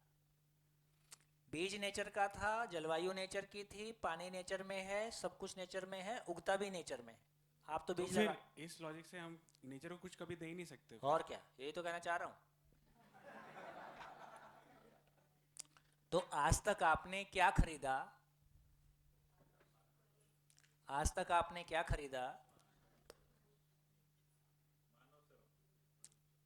वस्तु कौन सी खरीदी, ये पूछ रहा हूं। आज तक आपने कौन सी वस्तु खरीदी? और आपकी हैसियत है कोई वस्तु खरीदने की? आपने कहा जमीन खरीदी, वो चल के आपके पीछे आ गई, जमीन जहां थी वहीं रहती है। तो जमीन खरीदा तो क्या खरीद लिया? केवल यूज करने का अधिकार खरीद लिया। कल तक उस जमीन को कोई और यूज करता था, आज मैं यूज करता हूं और अक्ल होगा तो यूज करूंगा, नहीं तो पड़ी रहेगी। तो इसका मतलब ये हुआ, क्या हुआ, क्या हुआ? मानव श्रम हम एक्सचेंज कर रहे हैं, वस्तु नेचर का है, वस्तु फ्री ऑफ कॉस्ट है। जैसे 1 किलो चावल मान लीजिए 100 रुपए का आया। अब ये 1 किलो चावल 100 रुपए का है कि 1 किलो चावल को मल्टीप्लाई करने में श्रम 100 रुपए का है? मल्टीप्लाई श्रम 100 रुपए। चावल नेचर में था, आपने बनाया नहीं, मल्टीप्लाई नेचर ने किया, हमने थोड़ा सा उसमें सहयोग किया। उसमें भी मानव का श्रम ज्यादा है कि नेचर का श्रम ज्यादा है? नेचर का श्रम ज्यादा है। तो जब मैं 100 रुपया किलो चावल बोलता हूं तो बेसिकली वो वस्तु का कॉस्ट है कि मानव श्रम है? वस्तु खरीदी कि मानव श्रम खरीदा? वस्तु फ्री ऑफ कॉस्ट। अच्छा अच्छा, ये देखो ना, चुपचाप बैठे। आप पेड़ लगा के आ जाते हो, फिर उसको आप पकड़ पकड़ खींचते हो, वो अपने आप फिर निकलता है। आप पेड़ लगा के आ जाते हो अपने घर में, अपने आप बढ़ता है कि नहीं बढ़ता है? सर वो तो नेचर है ना सर, उसका श्रम कैसे आप क्वांटिफाई कर सकते हो? आप कंपेयर ही नहीं कर सकते हो ना श्रम हमारा और नेचर का। आप मत करो, वहां तो उग ही रहा है। जंगल में, मैं तो आदिवासी क्षेत्र में रहा हूँ, वो कुछ नहीं लगाते हैं, साल भर जंगल कुछ देता है, उसको उठा के ले आते हैं, बेच देते हैं या खा लेते हैं, उस पर जिंदा रहते हैं। नेचर के श्रम पे जिंदा है। एक पेड़ लगा हुआ है, उस पे अमरूद लगा, तोड़ के आपने खा लिया। कुछ भी नाम दे दो, लेकिन कुल मिला के श्रम तो पूरी नेचर में हो रहा है ना। ये धरती घूम रही है, ये भी एक श्रम है। श्रम मतलब आप मेहनत बोल रहे हो कि अरे कुछ भी नाम दे दो उसको, वो आपकी मेहनत से नहीं मिला, सार इतना है। आपने कोई रोल नहीं है, पेट्रोलियम में आपका कोई रोल नहीं है, जितने बीज हैं उसमें आपका कोई रोल नहीं है, आपने कोई एटम बनाया नहीं है ना। जो कुछ है नेचर में है, और आपको जिंदा रहने के लिए नेचर को यूज करने की जरूरत है। और आप उसमें कुछ भी उसमें नई चीज तैयार कर नहीं सकते, केवल है और आप यूज कर सकते हैं। थोड़ा बहुत उसको रिफाइन कर सकते हैं, अपने अनुसार बना सकते हैं, है ना। कपास का बीज हमने बनाया नहीं, कपास नेचर में होगी। जितने भी आर्टिफिशियल चीजें हैं उसका भी बेस नेचर में ही है। बात पहुंच रही कि नहीं, है ना। तो आज तक हमने क्या खरीदा? कौन सी वस्तु हमने आज तक खरीदी? कोई वस्तु खरीदी? खरीदने की हैसियत है? खरीदने की हैसियत हमारी नहीं है, श्रम करने की हमारी हैसियत है। और नेचर के साथ में हमने कोई श्रम किया है जिससे हमने उपयोगी वस्तु, मैं कह रहा था 1 किलो चावल। अब 1 किलो चावल का मतलब है कि 1 किलो चावल को मल्टीप्लाई करने में मानव का श्रम है। वस्तु नेचर में था, मल्टीप्लाई भी नेचर में हुआ। तो वस्तु खरीदा कि मानव श्रम खरीदा? मानव श्रम खरीदा। फिर आपने होटल में जाके 1 प्लेट चावल मंगाया, तो 1 प्लेट चावल आया। तो आपने 1 प्लेट चावल खरीदा कि 1 प्लेट चावल बनाने में लगा मानव श्रम खरीदा? चावल अभी भी आपका नहीं। फिर आप उसको झूठा छोड़ के आ गए, उसी थाली में आधा। तो इसको वेस्ट करने का अधिकार आपका है। जो चीज आपने खरीदी नहीं, जो चीज आपने बनाई नहीं, जिसको हम बना नहीं सकते, तो उसको वेस्ट करने का अधिकार हमारे पास आएगा। अभी की स्थिति कैसी है? मैं गाड़ी लेके फालतू घूम रहा हूं और कोई कह दे कि यार फालतू पेट्रोल फूक रहे हो, तो मैं कहूंगा यार मेरा पैसा, मैं कैसे भी आग लगाऊं, तुमसे मतलब, यही कहूंगा ना।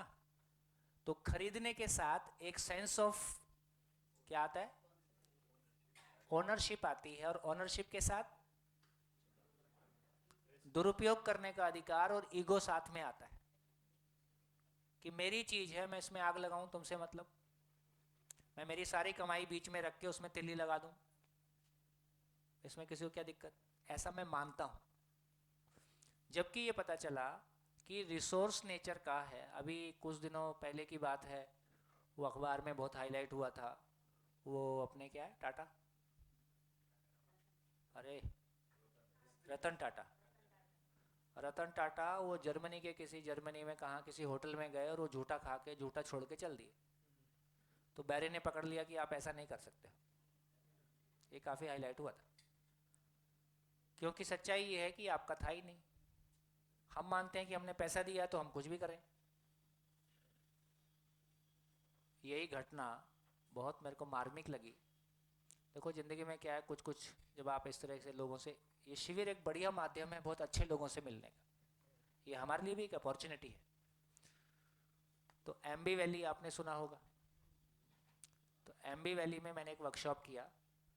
हमारे एक मित्र हैं जो महाराष्ट्र में लोनावाला के पास एजुकेशन सेक्रेटरी रहे महाराष्ट्र के, तो एक सज्जन हैं जो काफ़ी बड़ा फंड अपना गवर्नमेंट के साथ लगाते हैं और बहुत सारे एजुकेशन के लिए काम करते हैं, और पुणे के बहुत सारे आईटी मॉल्स उनके हैं, नाम नहीं बोलूँगा क्योंकि बहुत सारे लोग पहचानते हैं। तो उनने कोई प्रपोजल गवर्नमेंट को दिया, वैल्यूज़ को लेके कोई बात कर रहे थे, और वो आईएएस ऑफिसर हमारे साथ चूँकि उन्होंने काम किया था तो उनको लगा था यार पता नहीं क्या होगा, तो उन्होंने मेरे को फ़ोन किया कि क्या कर रहे हैं। मैं कहा ऐसा करते हैं, उनके साथ एक वर्कशॉप करते हैं, उनको भी समझते हैं और जो हमारे पास है उनको भी बताएंगे, जैसा होगा मिलजुल के आगे सोचेंगे। SCRT मुंबई और उनकी टीम और हम लोग मिलके एक वर्कशॉप किए। उसमें उन्होंने बड़ी अपनी इंटरेस्टिंग कहानी सुनाई। तो उन्होंने इंटरेस्टिंग कहानी ये सुनाई कि उनका बचपन किसी ऑर्फनेज में, किसी अनाथालय में पला,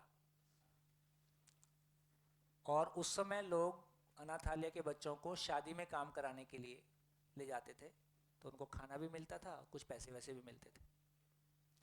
लेकिन जब वो शादियों में जाते थे तो बहुत सारा खाना वेस्ट होता हुआ दिखाई देता था। तो उनको देख के बहुत पीड़ा होती थी कि जो खाना हमको खाने नहीं मिलता है, यहाँ उससे कहीं ज़्यादा बढ़िया खाना वेस्ट होता है। तो उस समय में उस शादियों के लिए उनके भीतर एक रिएक्शन पैदा हुआ कि मैं बड़ा होके इन शादियों के अगेंस्ट कुछ करूँगा। कॉलेज में आते आते उन्होंने 15-20 लोगों की अपनी टीम बनाई, और जहाँ भी खर्चीली शादी होती थी उसके सामने टेंट लगा के खर्चीली शादी बंद करो, चालू। अब जिसके यहाँ शादी है आप कल्पना कीजिए कि उसके सामने 25 लड़के बैठ गए टेंट लगा के खर्चीली शादी बंद करो। तो कहीं थोड़ा बहुत झगड़ा होता था, कहीं थोड़ा बहुत मादामाती होती थी। तो उन्होंने बताया कि एक बार किसी मारवाड़ी के यहाँ उन्होंने शादी थी और उन्होंने टेंट लगा दिया। तो वो बंदा उनको घर में बुला के ले गया, अपने घर के अंदर लेके आया, सबको बढ़िया खाना खिलाया। खाना खिला के उसने फिर अपनी कहानी सुनाई।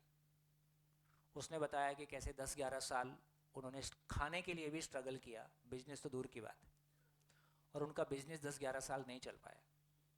फिर बोले कोई संयोग बन गया और मेरा बिजनेस ठीक चल गया, और उसकी वो इकलौती बेटी थी।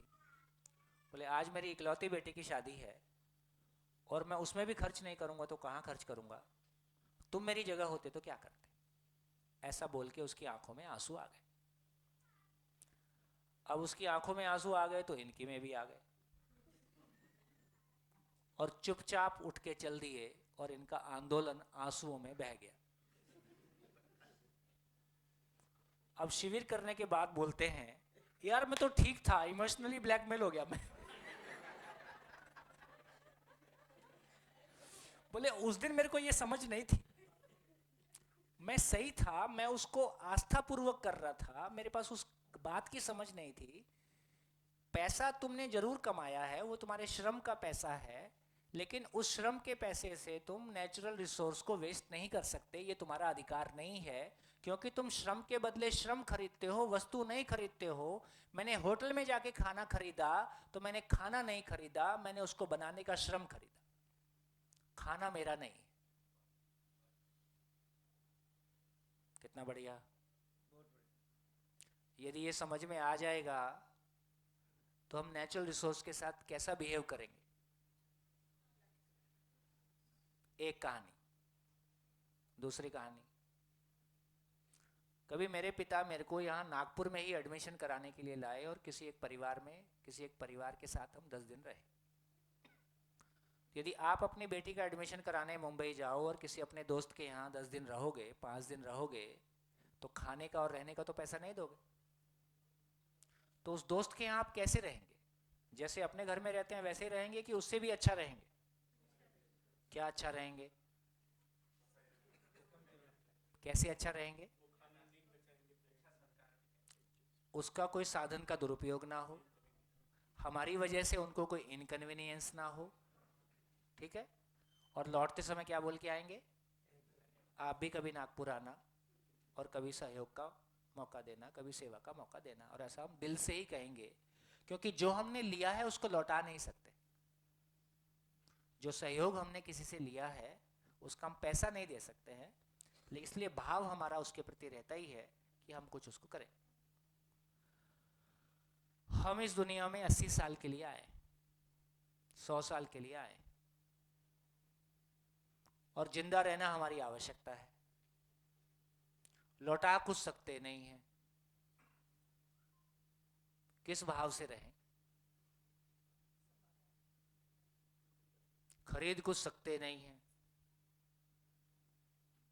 लौटा कुछ सकते नहीं हैं, और जिंदा रहना हमारी जरूरत है।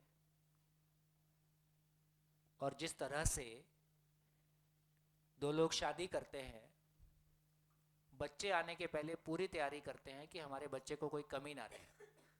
यदि हमारी ज़िंदगी में कोई कमी रही है तो रही, लेकिन हमारे बच्चों को कोई चीज़ की कमी ना रहे, इसके लिए पूरी कोशिश करते हैं कि नहीं? इस प्लेनेट ने, मदर अर्थ ने कितने साल की तैयारी की है तो मानव यहाँ पे तो इसने मानव रूपी बच्चे को डिलीवर किया है। कितने साल लगे होंगे? तो बोले 450 करोड़ साल लगे। 450 करोड़ साल में 200 करोड़ साल तो इसमें लग गए कि पहली सेल आई, और फिर उसके बाद पेड़ पौधे आए होंगे, फिर पशु पक्षी आए होंगे, फिर मानव आया होगा, फिर धरती का टेम्परेचर, उसकी जलवायु मानव के अनुकूल रही होगी, फिर नेचर को पता चला होगा कि यार ये जाम भी खाएगा, और ये सेब भी खाएगा, और ये नींबू भी खाएगा, और ये चावल भी खाएगा, और ये ढोकला फाफड़ा। कैसे उसको पता चला होगा कि इस बच्चे को कोई कमी ना रहे, इतनी तरह की चीज़ें बनाएगा, और ये बीमार भी हो जाएगा, उसके लिए मेडिसिनल प्लांट्स भी होंगे, और ये घर भी बनाएगा तो उसके लिए इमारती लकड़ी भी होगी, और ये दाल भी खाएगा, और ये तेल भी खाएगा, और गाड़ी में भी घूमेगा, हरी और लाल चटनी अलग अलग खाएगा, और इसका बाटली खोलने का भी मन करेगा।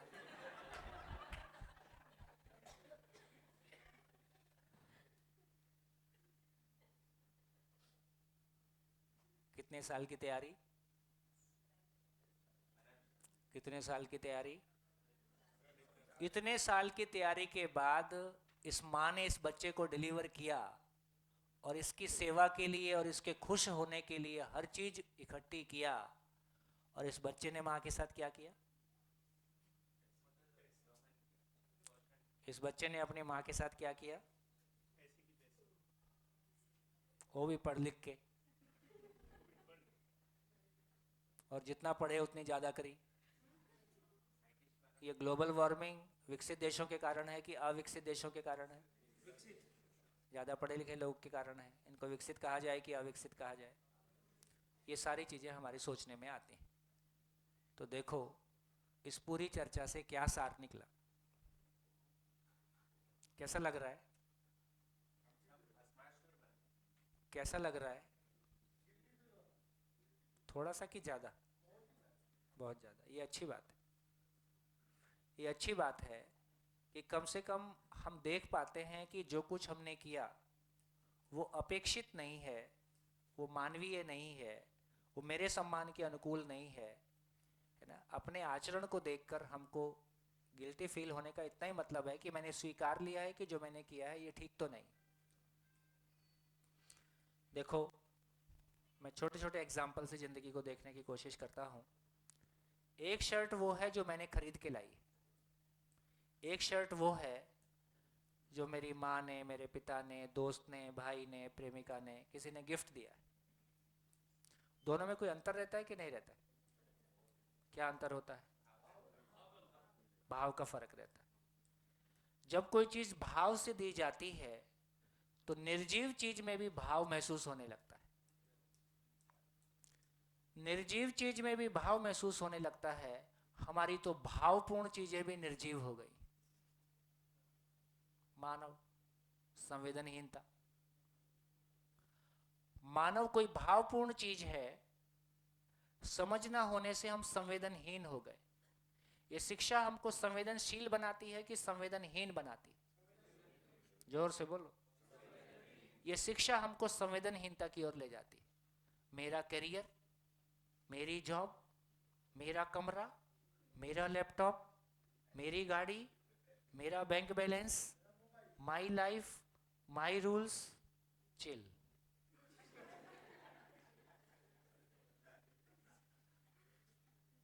पिछले शिविर में एक वाइफ बोलती है, मेरा हस्बैंड और मेरे बीच में पैसे की भी कोई शेयरिंग नहीं है, घर का खर्चा आधा आधा, मेरी जरूरत की कोई चीज वो खर्चा नहीं करेंगे, है ना, ऐसा हमारा क्लियर अलग अलग चलता है। हम क्या चीज के लिए साथ साथ हैं?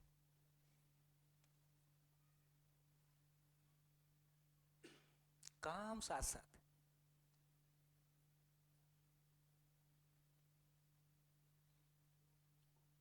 तो मेरे को लगता है कि ये प्लेटफॉर्म ऐसे हैं जहां हम बहुत दिल से खोल के अपनी बात समझ सकें, कह सकें, है ना, और एक सही चीज को अपने ध्यान में ला सकें। तो इस मदर अर्थ ने हमको इतनी चीजें हजारों साल की तैयारी के बाद उपलब्ध कराई, है ना, आउट ऑफ लव उपलब्ध कराई, अनकंडीशनली उपलब्ध कराई। और क्या जिसकी हम कल्पना नहीं कर सकते वो हमारे पैदा होने के पहले से मौजूद है। हम सारी साइंस एंड टेक्नोलॉजी लगा के एक नींबू बना के दिखाएं, एक सेल नहीं बनी अभी, बाकी तो दूर की बात। इससे पता चलता है कि हम कैसी मानसिकता के साथ में जी रहे हैं। बढ़िया। मेरी कोई बात गलत लग रही हो तो बताओ। ठीक लग रहा है? हाँ जी, माइक बोलिए। इस पूरी चर्चा से आपको क्या महसूस हो रहा है? लेकिन ऐसा क्यों हुआ कि मदर अर्थ ने जो अपने बच्चे बनाए वो इतने पावरफुल बनाए कि वो अपनी माँ को ही बर्बाद कर सकते हैं इतने? उसने तो पावरफुल इसलिए बनाए थे कि वो माँ को और सुंदर बनाएंगे, और वो प्रोसेस जारी है। छोटा बच्चा रहता है, कहीं भी सुसु पोटी कर देता है, तो हम नाराज नहीं होते। तो हम शरीर से बड़े हो गए हैं, इसलिए मानसिक सुसु पोटी कहीं भी करते रहते हैं। हम आचरण से बड़े हुए हैं कि शरीर से बड़े हुए? शरीर से बड़े हुए हैं, इसलिए जितना भी ये नेगेटिविटी है, ये क्या मानसिक सुसुपोटी है ना। इसलिए समझ नहीं बनी है, और ऐसा करके हम भी खुश नहीं हैं। हम भी इससे मुक्त होना ही चाहते हैं, और मुक्त होने का प्रयास जारी है। तमाम इस धरती पे हजारों महापुरुषों ने यही काम किया है। जैसा हम जी रहे थे उससे बेहतर जीने का रास्ता बताया है। ऐसा कोई ना कोई अनुसंधान आता ही रहेगा, कोई रास्ता हमको मिलता ही रहेगा। जब तक हम मंजिल तक नहीं पहुंचेंगे तब तक हमको भी कहाँ संतुष्टि मिलने वाली है। तो यात्रा जारी है। इतना ही कहेंगे कि कुछ गलत नहीं हो गया है, इवोल्यूशन है, जर्नी है। जर्नी में किसी पड़ाव पे पहुंचे हैं, जिस पड़ाव पे पहुंचे हैं उसमें अधूरेपन के साथ जी रहे हैं, कुछ पॉजिटिव भी है। आज की डेट में जितना स्त्री पुरुष के बीच में समानता है, मानव मानव के बीच में समानता है, इतना इतिहास में आज के पहले कभी नहीं रहा। तो जो कुछ पॉजिटिव हो रहा है उसका सम्मान है, जो शेष है उसको पहचान के दूर करने की जिम्मेदारी हमारी आपकी है। लेकिन एक पॉसिबिलिटी ये भी है कि हम अपने आप को खत्म कर दें। हाँ, धरती पे यदि एटॉमिक वेपन यूज हो गया तो धरती सूरज बन जाएगी। फिर वो तो हमने पढ़ा ही है, फिजन फ्यूजन। लेकिन तो मानव के, इसलिए मानव के लिए सूत्र है कि मानव को जितना उन्नता अवकाश है उतना ही अवनता अवकाश। मानव को जितना ऊंचा उठने का अवसर है उतना ही नीचे गिरने का अवसर है। मानव पशु से बदतर जी सकता है, और कोई देवी देवता पीर पैगंबर होते होंगे तो उनसे भी ऊपर जा सकता है। दोनों अपॉर्चुनिटी। तो दोनों अपॉर्चुनिटी में से हम क्या लेते हैं ये अभी हमारी चॉइस है। हाँ जी बोलिए। हेलो।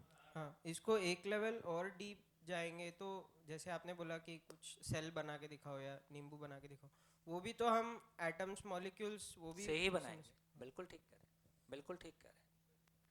इसलिए नेचर पर विजय, पुराना जब साइंस नया नया शुरू हुआ तो फिर नेचर पर विजय शुरू हुआ।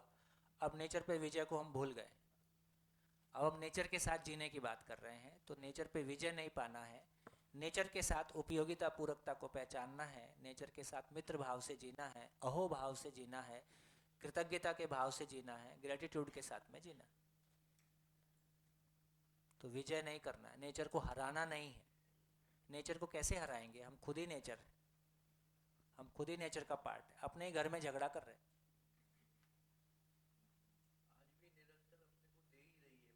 दे ही रही है, अंतिम सीमा तक देगी ही। हम बिल्कुल ही नष्ट कर देंगे तो अलग बात है। बोलिए, इस सारी चर्चा से क्या समझ में आया? आपके भाव विचार में कोई परिवर्तन होता हुआ दिखाई दे रहा है? नहीं दे रहा है? दे रहा है? कितने लोगों को दे रहा है? दे रहा है? लिख डालिए, इस पूरी चर्चा से क्या समझ में आया? पहले मैं क्या मान के जी रहा था, अभी कैसे जी रहा हूँ, जीऊंगा, है ना? भाव और विचार में केवल 15 मिनट की चर्चा से भाव और विचार में क्या परिवर्तन आ सकता है, उससे हमारे बिहेवियर में क्या परिवर्तन आ सकते हैं, और हमारे भाव में भी क्या परिवर्तन आ सकते हैं। लिख डालिए, क्या समझ में आया? आपके भाव और विचार में क्या परिवर्तन आया?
यही है, अपने को बीच बीच में वो ग्लिम्स मिल रहे हैं जहां से हमको निरंतर सुख वाला तार पकड़ में आ रहा है। क्या बोला?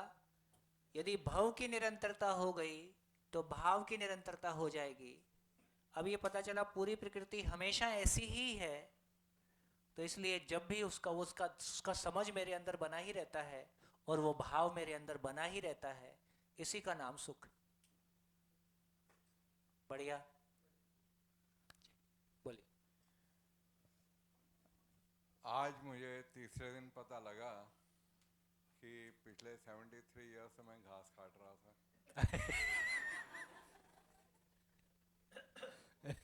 देर से आए, दुरुस्त आए। मेरे पास शब्द नहीं है एक्सप्लेन करने थोड़ा के माइक लिए। पास में रखिए। मेरे पास शब्द नहीं है एक्सप्लेन करने के लिए, बट जो मैंने एक लाइन में कहा वो सही कहा। क्या बोले? घास काट रहे थे?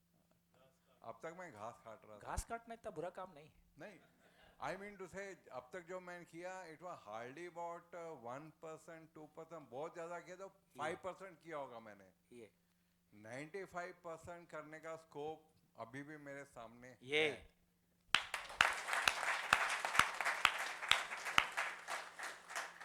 और पहले दिन जब आए थे जितना किया है उससे पूरी तरह संतुष्ट थे, और कुछ करने के लिए बहुत संभावना कम है। आज जिंदगी फिर से खुल गई अनंत संभावनाओं के साथ। आपने कल या परसों ही कह दिया था आगे आगे देखो होता है क्या। तो आज तीसरे दिन ही चक्षु खुलने हो गए। एंड यही कहूँगा, बहुत बहुत बहुत बहुत धन्यवाद। यही पेमेंट, यही वो खुशी है, यही जीने देना ही जीना है। आप जी गए तो हम भी आपके साथ जी गए।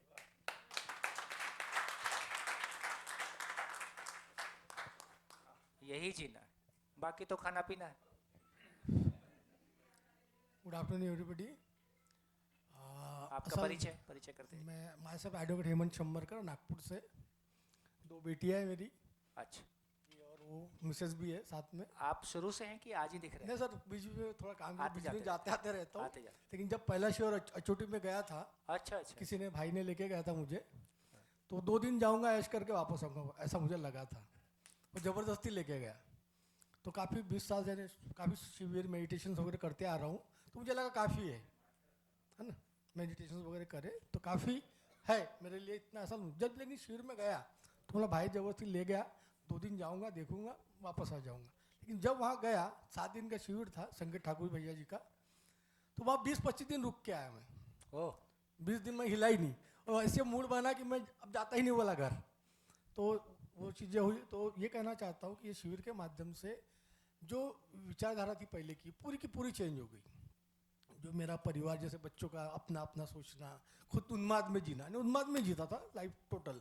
मिसेस भी शेयर करेंगे बाद में आपसे पर्सनली कि काफ़ी एक्सेसिव लाइफ जिया मैंने। बहुत सुखद, बहुत सुखद। हेलो, हाँ ठीक है, आरी आवाज। नहीं किसी की आवाज़ आई। नहीं। तो ये कहना चाहता हूँ कि ये एक नया माध्यम मिला, आयात मिला। तो मैंने पहले भी शेयर किया, अभी भी शेयर किया कि दुनिया पूरी की पूरी पागल है। ये अभी समझ आई है, और खुद भी पागल है आप लोग। ये सिस्टम पूरा रप्चर है। मैं पहला आपका वर्णन का किया, तभी भी बोला ये पूरे सिस्टम को चेंज करने की आवश्यकता है, और सबका सब सड़ा गला है। अब मेरे बच्चे लोग आए हैं, वो भी समझ रहे हैं, वो भी समझेंगे, और साथ में नया कुछ करने की कोशिश कर रहा था, लेकिन मिसेस थोड़ी अपोज कर रही थी।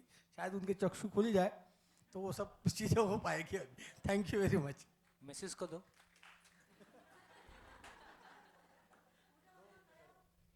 बोलो मिसेस बहन। कुछ नहीं, एक माँ होने के नाते आपको कैसा लगता है? धरती भी एक माँ है, आप भी एक माँ हो। अच्छा तो लग रहा है। मैं भी कल से ही शिविर कर रही हूँ, तो 2 दिन का देखने के बाद ऐसा लग रहा है कि नहीं, जो आज तक जीते आए हैं वो थोड़ा गलत तरीके से जी रहे थे। तो आज के बाद यानी जो अपने विचार भाव है वो बदलने शुरू हो रहे। Thank you. बेटी को दो। जी हाँ, मतलब काफ़ी नए पर्सपेक्टिव्स मिले लाइफ। आप फर्स्ट टाइम कर रहे हो? हाँ, मतलब वही पापा ने बोला कि उनका एक्सपीरियंस था। फर्स्ट डे से ही हो? हाँ, मैं फर्स्ट डे से। क्या करते हो? सिस्टर भी है। So I am a working professional business analyst. बढ़िया। कैसा लग रहा है? बहुत अच्छा लग रहा है। सबसे अच्छा क्या लगा? काफ़ी लाइक बिलीव्स शेक हुए, लाइक जो सोच के आए थे, हाँ like sort of rat race में चल रहे थे, वही तो सॉर्ट ऑफ काफ़ी बिलीव्स शेक हुए, काफ़ी क्वेश्चंस आए, एंड काफ़ी थॉट प्रोसेस में भी चेंजेस आए। तो गुड। बहन को दो।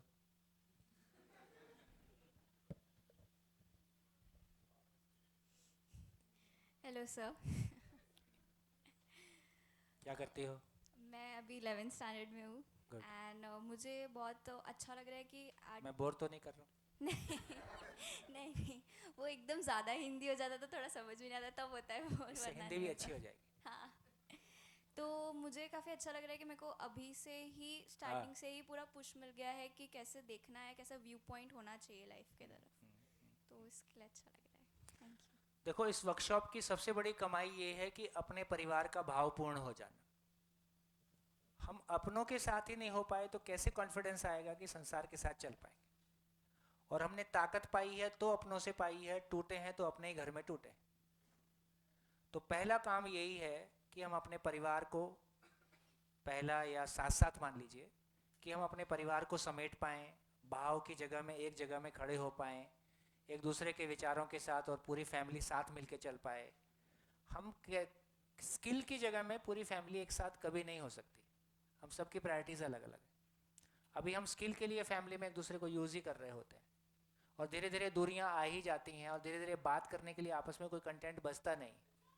फिर माँ बाप भी यही पूछ लेते हैं कि हाँ ठीक हो, हाँ तुम भी ठीक हो, खाना खाए कि नहीं, सब ठीक चल रहा है, हाँ सब ठीक चल रहा है। तो आज ये सब चर्चा करते हुए फैमिली में भी चर्चा करने के लिए कुछ टॉपिक मिलते हैं, आपस में बात करने के लिए, संवाद करने के लिए। तो मेरे को लगता है कि आपस में हमारा इमोशनल एक्सचेंज नहीं होता है, भावनात्मक कोई आदान प्रदान नहीं होता है।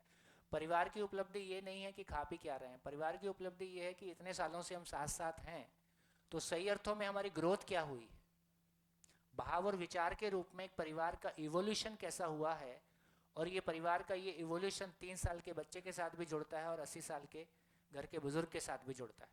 तो पूरी फैमिली एक कैनवस पे एक साथ चल सकती है। कोई ऐसी बात है जो सबके लिए इक्वली इम्पॉर्टेंट है और जो सबकी है। बहुत बढ़िया। हाँ जी, माइक।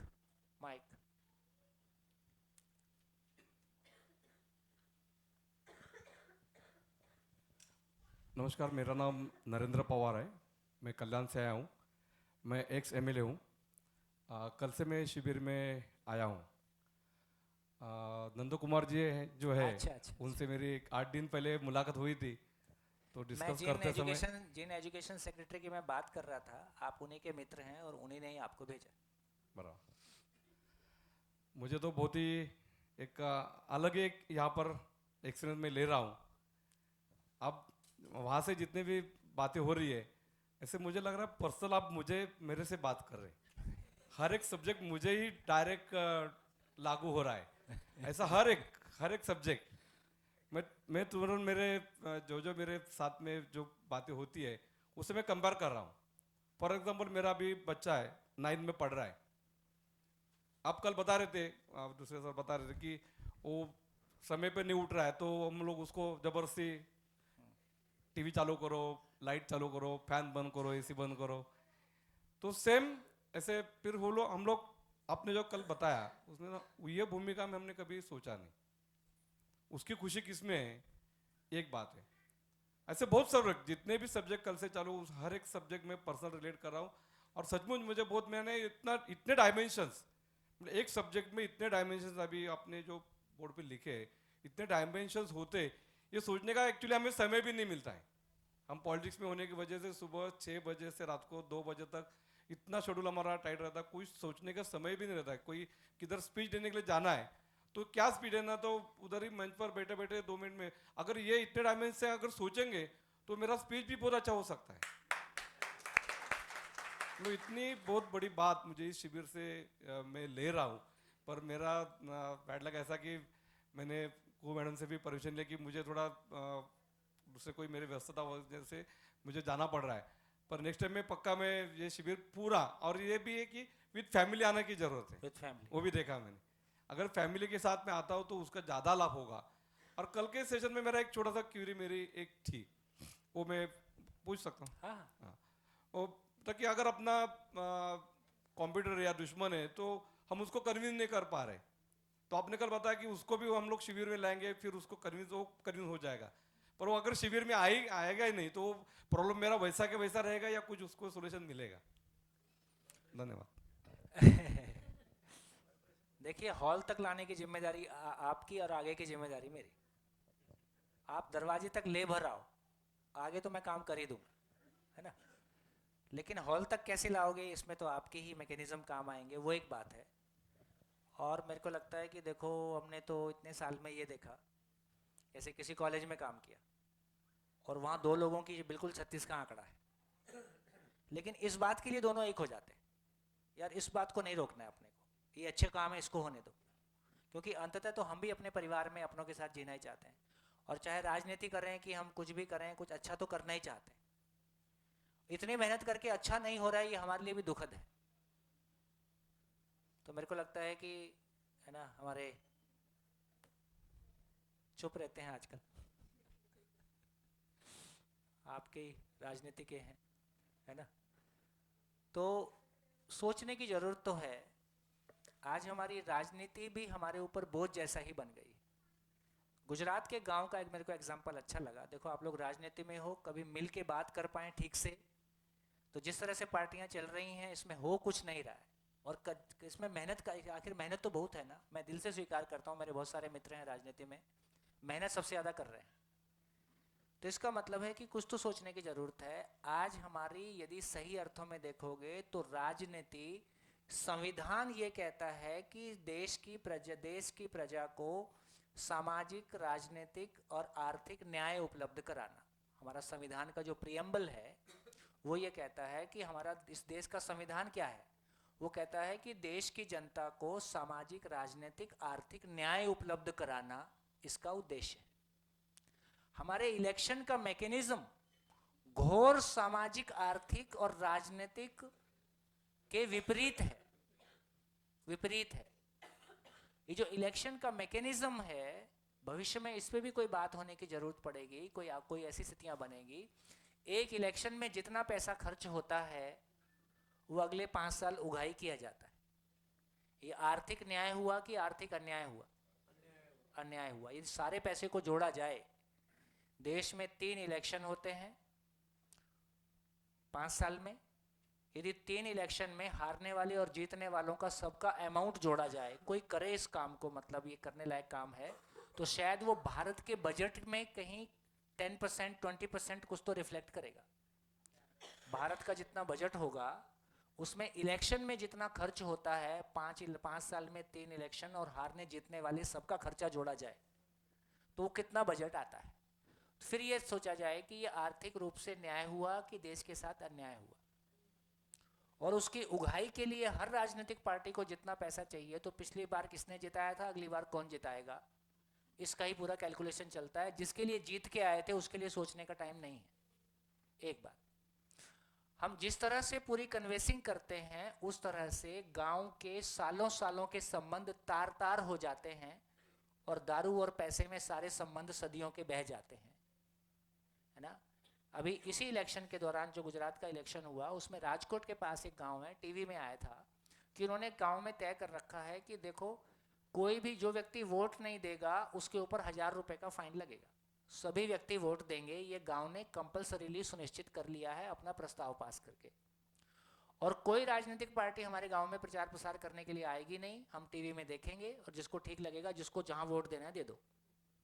क्योंकि जो गांव में आके प्रचार प्रसार करते हैं उसकी वजह जो गांव के संबंध तार होते हैं, तो सामाजिक रूप से ये न्याय है कि अन्याय है। हमने छत्तीसगढ़ के एक गांव में 5 साल काम किया, वो गांव में बहुत अच्छी स्थिति बनी, इलेक्शन में सब बह गया, क्योंकि वो गांव के लोग ही एक दूसरे के विरोध में खड़े होते हैं।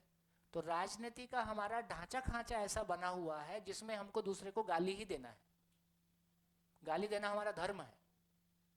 अब बताओ इसमें कैसे आने वाली पीढ़ी कैसे सीखेगी, क्योंकि ये जनप्रतिनिधि के रूप में आने वाली पीढ़ियों के प्रेरणा स्रोत होते हैं।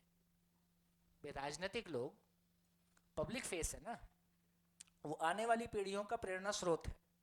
जिस तरह संसद में बातचीत होती है उसको पूरा देश देखता है, तो उसको क्या सम्मान आएगा देश के उन तमाम लोगों के प्रति, है ना, जो उनके मुखिया कहलाते हैं, जो उनके अगुवा कहलाते हैं। तो सामाजिक न्याय हुआ कि अन्याय हुआ?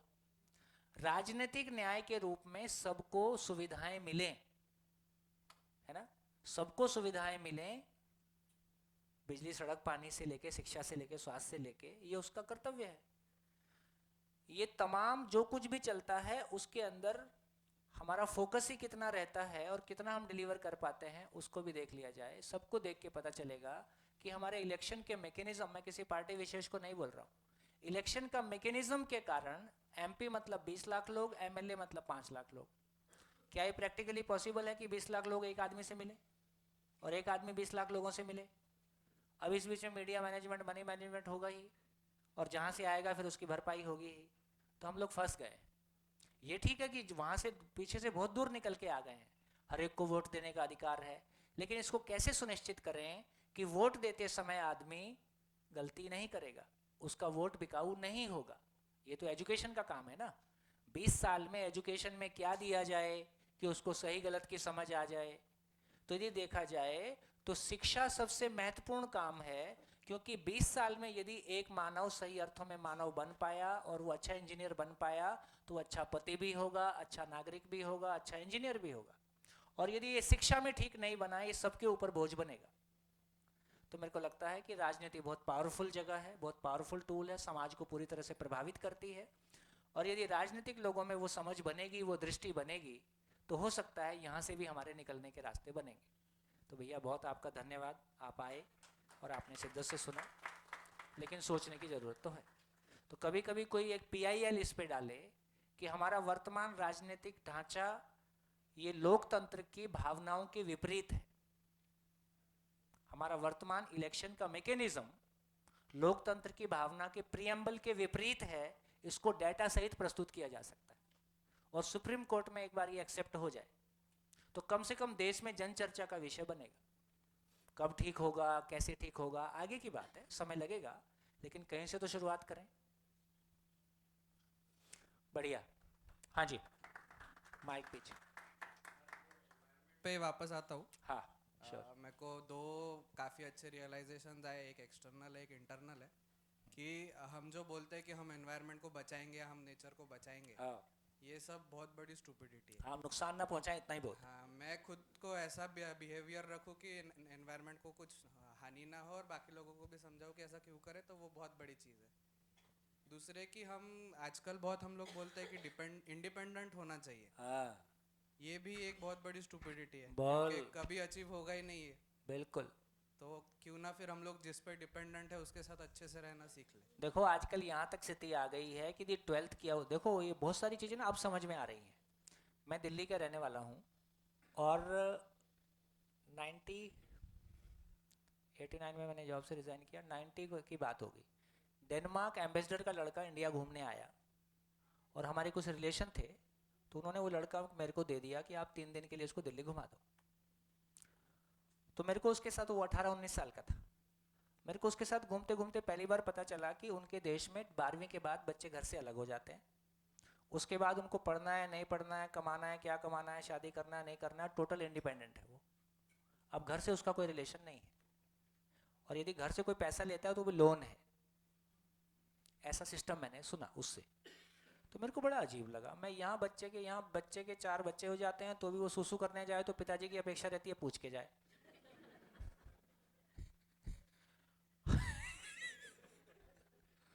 हमारे तो पिताजी अंग्रेजों के ज़माने के जेलर हुआ करते थे। तो एक देश ऐसा है और ये दूसरा देश ऐसा है कि जब एक 18 साल के बच्चे को फिजिकली, मेंटली, इमोशनली सपोर्ट की ज़रूरत है, वो घर से अलग क्यों हो जाता है। तो ये अब समझ में आ रहा है क्यों अलग हो रहा है। अब क्यों अलग हो रहे हैं बताओ। आजकल लगभग स्थिति ये है कि कई जगह तो माँ बाप ही चाह रहे हैं भैया जहाँ पढ़ने जाना है पढ़े जाओ, कम से कम पैसा ले लो, जान मत लो। और बच्चा भी उससे छूटना ही चाह रहा है। बच्चे को लगता है कि मेरे को रात भर जगना है और मेरे को पार्टी करनी है और घर में रह के ये सब हो नहीं सकता और मेरे को गांजा भी खींचना है। तो ये सब करने के लिए मैं दूर कहीं जाके रहूं हॉस्टल में, है ना, जहाँ सब कुछ कर सकूं।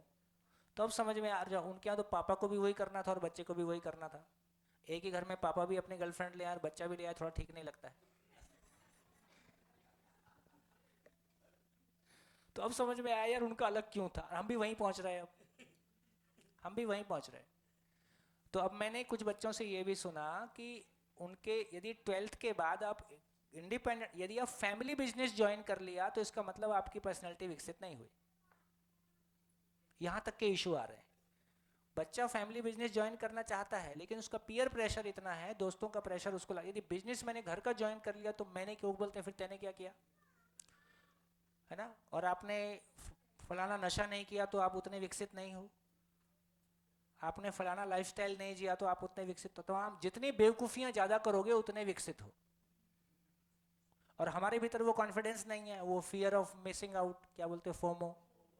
फोमो आपके नए नए शब्द गढ़ लिए हैं और सब आपकी गरीबी के सूचक हैं। तो इसका मतलब हमारे भीतर का आदमी कहीं खो गया है। तो हमारे भीतर के आदमी को लौटाने के लिए पूरी दुनिया बदलेगी रातों रात, ये होगा नहीं।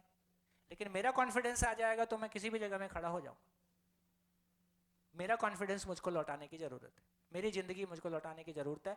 मैं मेहनत करके दुख पाने की ओर जा रहा हूं और मेरा परिवार भी उसमें दुखी होता है और मैं भी दुखी होता हूँ, और किसी पॉइंट पे पॉइंट ऑफ नो रिटर्न भी आ जाता है।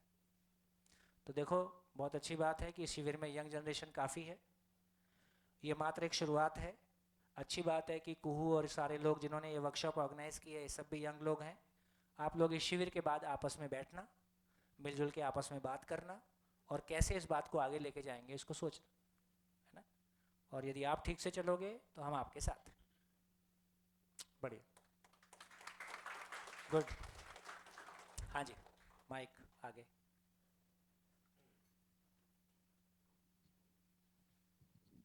वातावरण बहुत ही गंभीर है और सारा गर्भित बातें निकल के आ रही है, लेकिन प्रश्न एक ऐसा मन में आता है कि कहीं भी हम कुछ अच्छा कर्म करने जाते हैं, हमारा भावनात्मक इमर्जेंस हो रही है, एनलाइटनमेंट हो रही है, तो अच्छा कर्म करने का मन होना नेचुरल है और सभी के अंदर में इस तरह की एक स्फूर्ति आ चुकी है।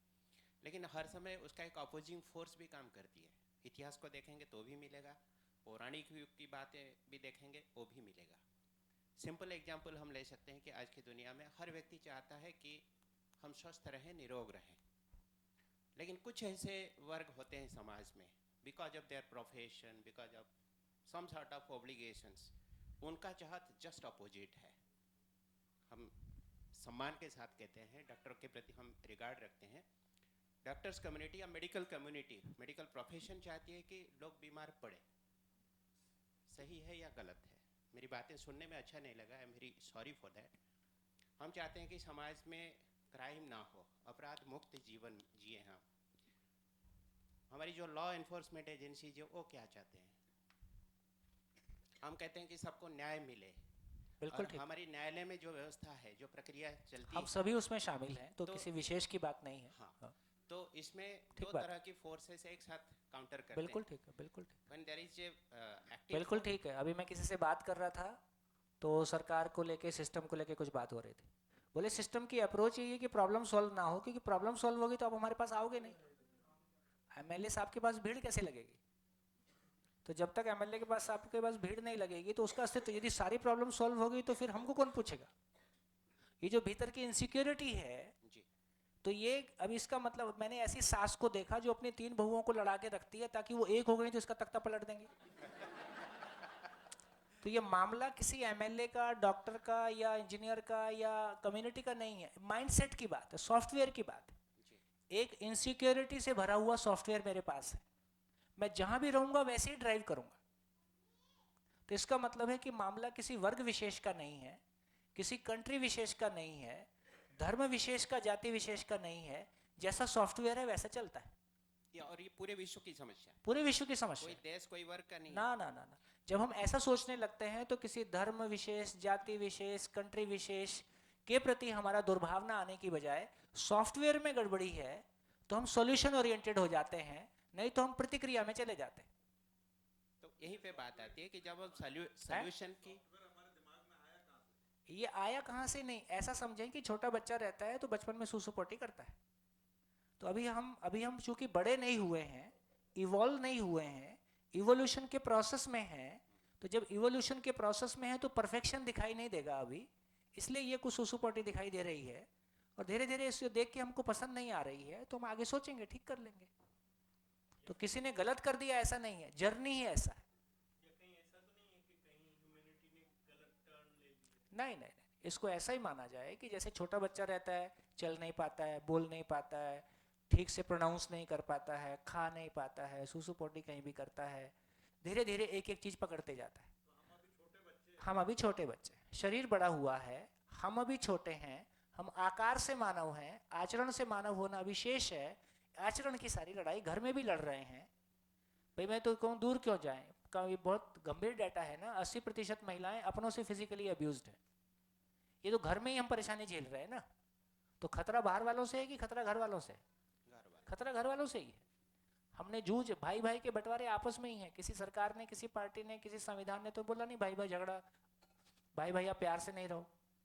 तो इसका मतलब है कि प्रॉब्लम सॉफ्टवेयर की है। अच्छा, जब मेरे घर की प्रॉब्लम मैं हैंडल नहीं कर रहा हूँ तो मेरे को, मैं अपना मन लगाने के लिए कोई दूसरी एक्टिविटी खोज लेता हूँ। उसका नाम समाज सेवा है, उसका नाम राजनीति है, उसका नाम कुछ और है। मैं कुछ करना तो चाहता हूँ। तो जिंदगी की समझ नहीं है तो हम अपने एफर्ट कहीं कहीं डाल दिए हैं और लास्ट में हाथ में कुछ नहीं आ रहा है। तो अभी मेरा प्रश्न नहीं है, मैं तो जस्ट सिनेरियो दिया। कोई बात। प्रश्न ये है कि when there are two opposing forces, हाँ। एक अच्छा चाहता है और एक उसका जस्ट अपोजिट चाहता है, हाँ। तो फिर आउटकम क्या हो सकता है? जो पावरफुल है वो दूसरे को डोमिनेट करेगा। हाँ। अगर नेगेटिव फोर्स मेरे पास है and I am more powerful than the positive one, तो पॉजिटिव वाला डोमिनेट हो ही जाता है। बिल्कुल आप ठीक कह रहे हैं। And just the reverse is also true. तो फिर क्या, कैसे इसका मतलब यही है कि यही पावरफुल है। ऑब्वियसली। लेकिन आपकी देखो, आपकी ये मान्यता कितने साल की होंगी जो आप लेके यहाँ आए हैं? किसी भी व्यक्ति की वो मान्यता एक व्यक्ति की मान्यता नहीं होती, परंपरा की मान्यता होती है जो हजारों साल का कैरी ओवर है। आज हम किसी भी जो भी हमारी कंडीशनिंग है ये हजारों साल का कैरी ओवर है। यदि हजारों साल का कैरी ओवर घंटों में ठीक हो रहा है तो पावरफुल कौन है? ठीक हुआ कहाँ? ये ठीक होने के प्रयत्न है। ओहो, प्रयास लेकिन दिख तो रहा है। आप 60 साल की एज में सोचने के लिए तैयार हो जाते हो, आदमी 70 साल की एज में सोचने के लिए तैयार हो जाता है और केवल बातें ही कर रहे हैं और कुछ नहीं कर रहे हैं। कोई पहाड़ तो नहीं तोड़ा, बढ़िया खा रहे, पी रहे, सो रहे। यदि बातें करने का इतना असर हो सकता है तो भाई साहब यदि 2, 5, 10 साल ठीक से लगा देंगे तो पलट देंगे। पलट दिया ना, एक जगह तो कम से कम थोड़ा सा पलट के दिखा दिया। यदि दिल्ली एजुकेशन को तो मौका नहीं मिल रहा है पूरा, एक बार हाथ में दे तो दो, फिर बताते हैं।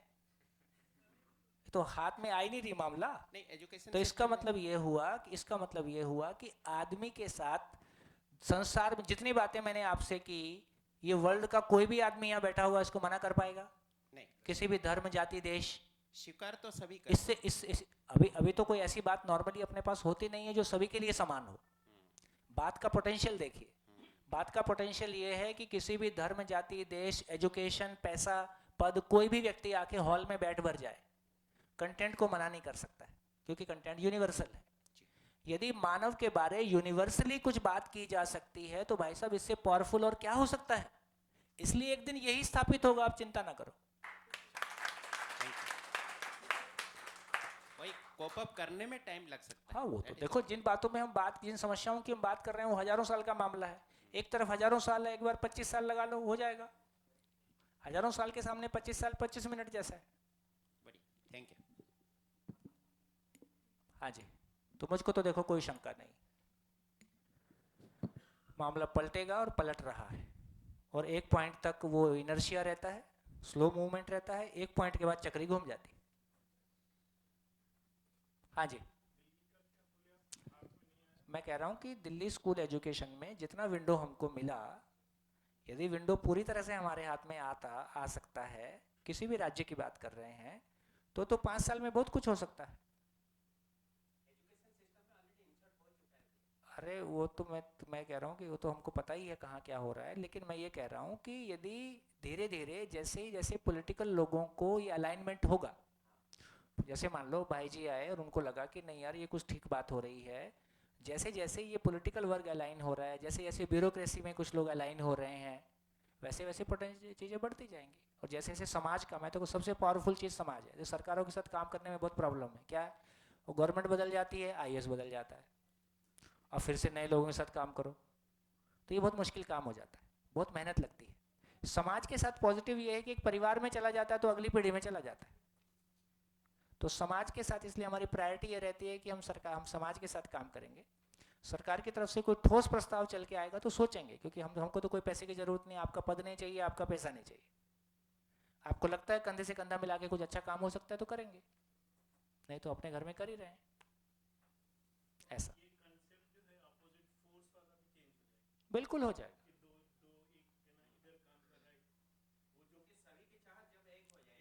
क्योंकि जिसको हम अपोजिट बोल रहे हैं, चाहत उसकी भी यही है, इसलिए इसमें इसका अपोज संभव नहीं है। तो न्याय, हाँ,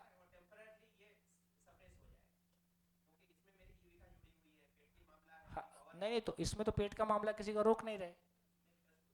हाँ, मैं भी उदाहरण के लिए बोल रहा हूँ कि इसमें पेट का मामला रोक नहीं रहे, तो इसमें पेट का मामला रुकेगा नहीं, और जहाँ जहाँ फंसे हुए थे उसके सॉल्यूशन दिखाई देंगे तो हम साथ चलने के लिए तैयार हो। जब तो देख रहे हैं ना भैया सब तरह के। अभी दिल्ली ब्रेक करना है, अच्छा 2 मिनट अभी। अब आप बुला भर दो, बाकी मैं कर दूंगा। आप ले भर आओ, हॉल में भर ले आओ, आगे रिजल्ट नहीं प्रोड्यूस किया तब कहना। दिल्ली में अभी 2 मिनट की बात क्या कि आगे करता हूँ, फिर आप कुछ कहना चाह रहे हैं। दिल्ली में किसी व्यक्ति के संपर्क में कोई गैंगस्टर था। अब वो गैंगस्टर से उसकी क्या बात हुई, अब वो शिविर में आ गया, हमको नहीं पता है। उसने शिविर कर लिया, शिविर करके वो तो पलटी खा गया। उसका काम ही था दिल्ली में फंसी हुई जमीनें निकालना, दूसरों की जमीनें पे कब्जा करना, मर्डर करा देना, किसी को जेल में भेज देना, ये सब उसका धंधा ही था। फंसा वो कहाँ से? वो जो हमारा दोस्त था जो शिविर किया हुआ था, वो उसके गांव का था। वो तो गांव में आता नहीं था। संयोग ऐसा था दोनों एक दिन गांव पहुंच गए।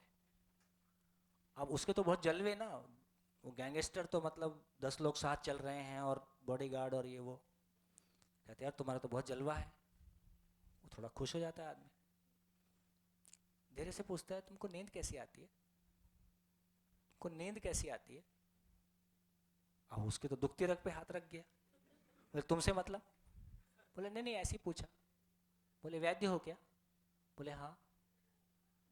दवाई है कुछ? वो खुल गया। बोले नींद क्या आती है? एक रिवॉल्वर इधर रख के सोता हूँ, एक इधर रख के सोता हूँ और 2 खड़े रखता हूँ। अब इतने लोगों को निपटाया, कोई मेरे को निपटाने की भी योजना बनाते रहता है। तो नींद क्या आती है? जगते ही रहता हूँ। तो गली मिल गई। उसने कहा कोई दवाई है? बोले हाँ है। बोले 7 दिन की है। अब मेरे को कुछ नहीं मालूम है ना, ये सब तो बाद में पता चल रहा है। अब उसने शिविर कर लिया, शिविर कर लिया, उसका माथा घूम गया। उसकी एज करीब 40 के आसपास, 40 प्लस माइनस। अब उसने जाके पहला काम किया कि जितने लोगों की जमीन थी, जितने को केस वेस लड़के अंदर पहुंचाया था, कोर्ट में जाके उनके सपोर्ट में गवाही देके बाहर निकाला। सबको रिवर्स करना शुरू किया। एक जिसको उसने निपटाया था, जो जेल में था, मेरठ जेल में, वो बिल्कुल 6 फुट का, ये मोटी मूछ वाला, वो उसको निपटाने की योजना बना रहा था। जेल में जाने का एक फायदा है कि आपको बहुत सारे दोस्त मिलते हैं, लाइक माइंडेड लोग। तो उसको एक दोस्त मिल गया। वो कहता देख दूसरों से तो 7 लाख लेता हूं, पर तेरा काम फ्री में कर दूंगा निपटाने का, सुपारी। बोले दूसरों से तो मैं 7 लाख से कम में करता नहीं, पर तेरा काम फ्री में कर दूंगा। फोटो वोटो दिखा दिया, बात पक्की हो गई। तब तक वहां कोई ब्रह्म कुमारी वाला आ गया। उसके प्रभाव में वो थोड़ा सा बदला, इधर ये बदला। इसने उससे साथ जेल में मीटिंग करने का बना लिया। मीटिंग करके इसने बताया देख मेरे से जो गलती हुआ मैं उसके लिए सॉरी बोलूंगा, और तू बता मेरे को क्या करना है, अपन इसको ठीक करेंगे। थोड़ा सा वो भी उसी मूड में था। अब वो बोले यार धोखा तो नहीं है, बुला के फिर निपटा देगा। फिर उन्होंने फिर एक मीटिंग किया, 2-3 मीटिंग करके उसको आश्वस्ति हो गई। अब वो ये देखने आया कि ये बदला कैसे। अब वो शिविर में आया, 6 फुट का लंबा चौड़ा, ये मूछे। तो बोले मैं देखने आया हूं कि यहाँ क्या होता है। अब मैं कह रहा हूं ऐसे किस्से भी हो रहे हैं। तो इसका मतलब है कि कोई भी बुरे से बुरा आदमी जिसको हम खराब कह रहे हैं, बुरा कह रहे हैं, वो बेसिकली मानव ही है। वो भी अपने परिवार के साथ कुछ अच्छा ही जीना चाहता है, वो भी जिंदगी में कुछ अच्छा ही करना चाहता है। तो भैया वो एंडलेस है। 3 से 5 मर्डर किए लोगों के साथ भी काम करके देखा, वो भी वैसे ही होते। तो किस समय किसी को छू जाएगी बात और कैसे आदमी बदल जाएगा, ये होता ही। चलिए आप कुछ कहना चाह रहे थे? नहीं? हाँ जी, बढ़िया, धन्यवाद, नमस्कार। फिर मिलेंगे ब्रेक के बाद।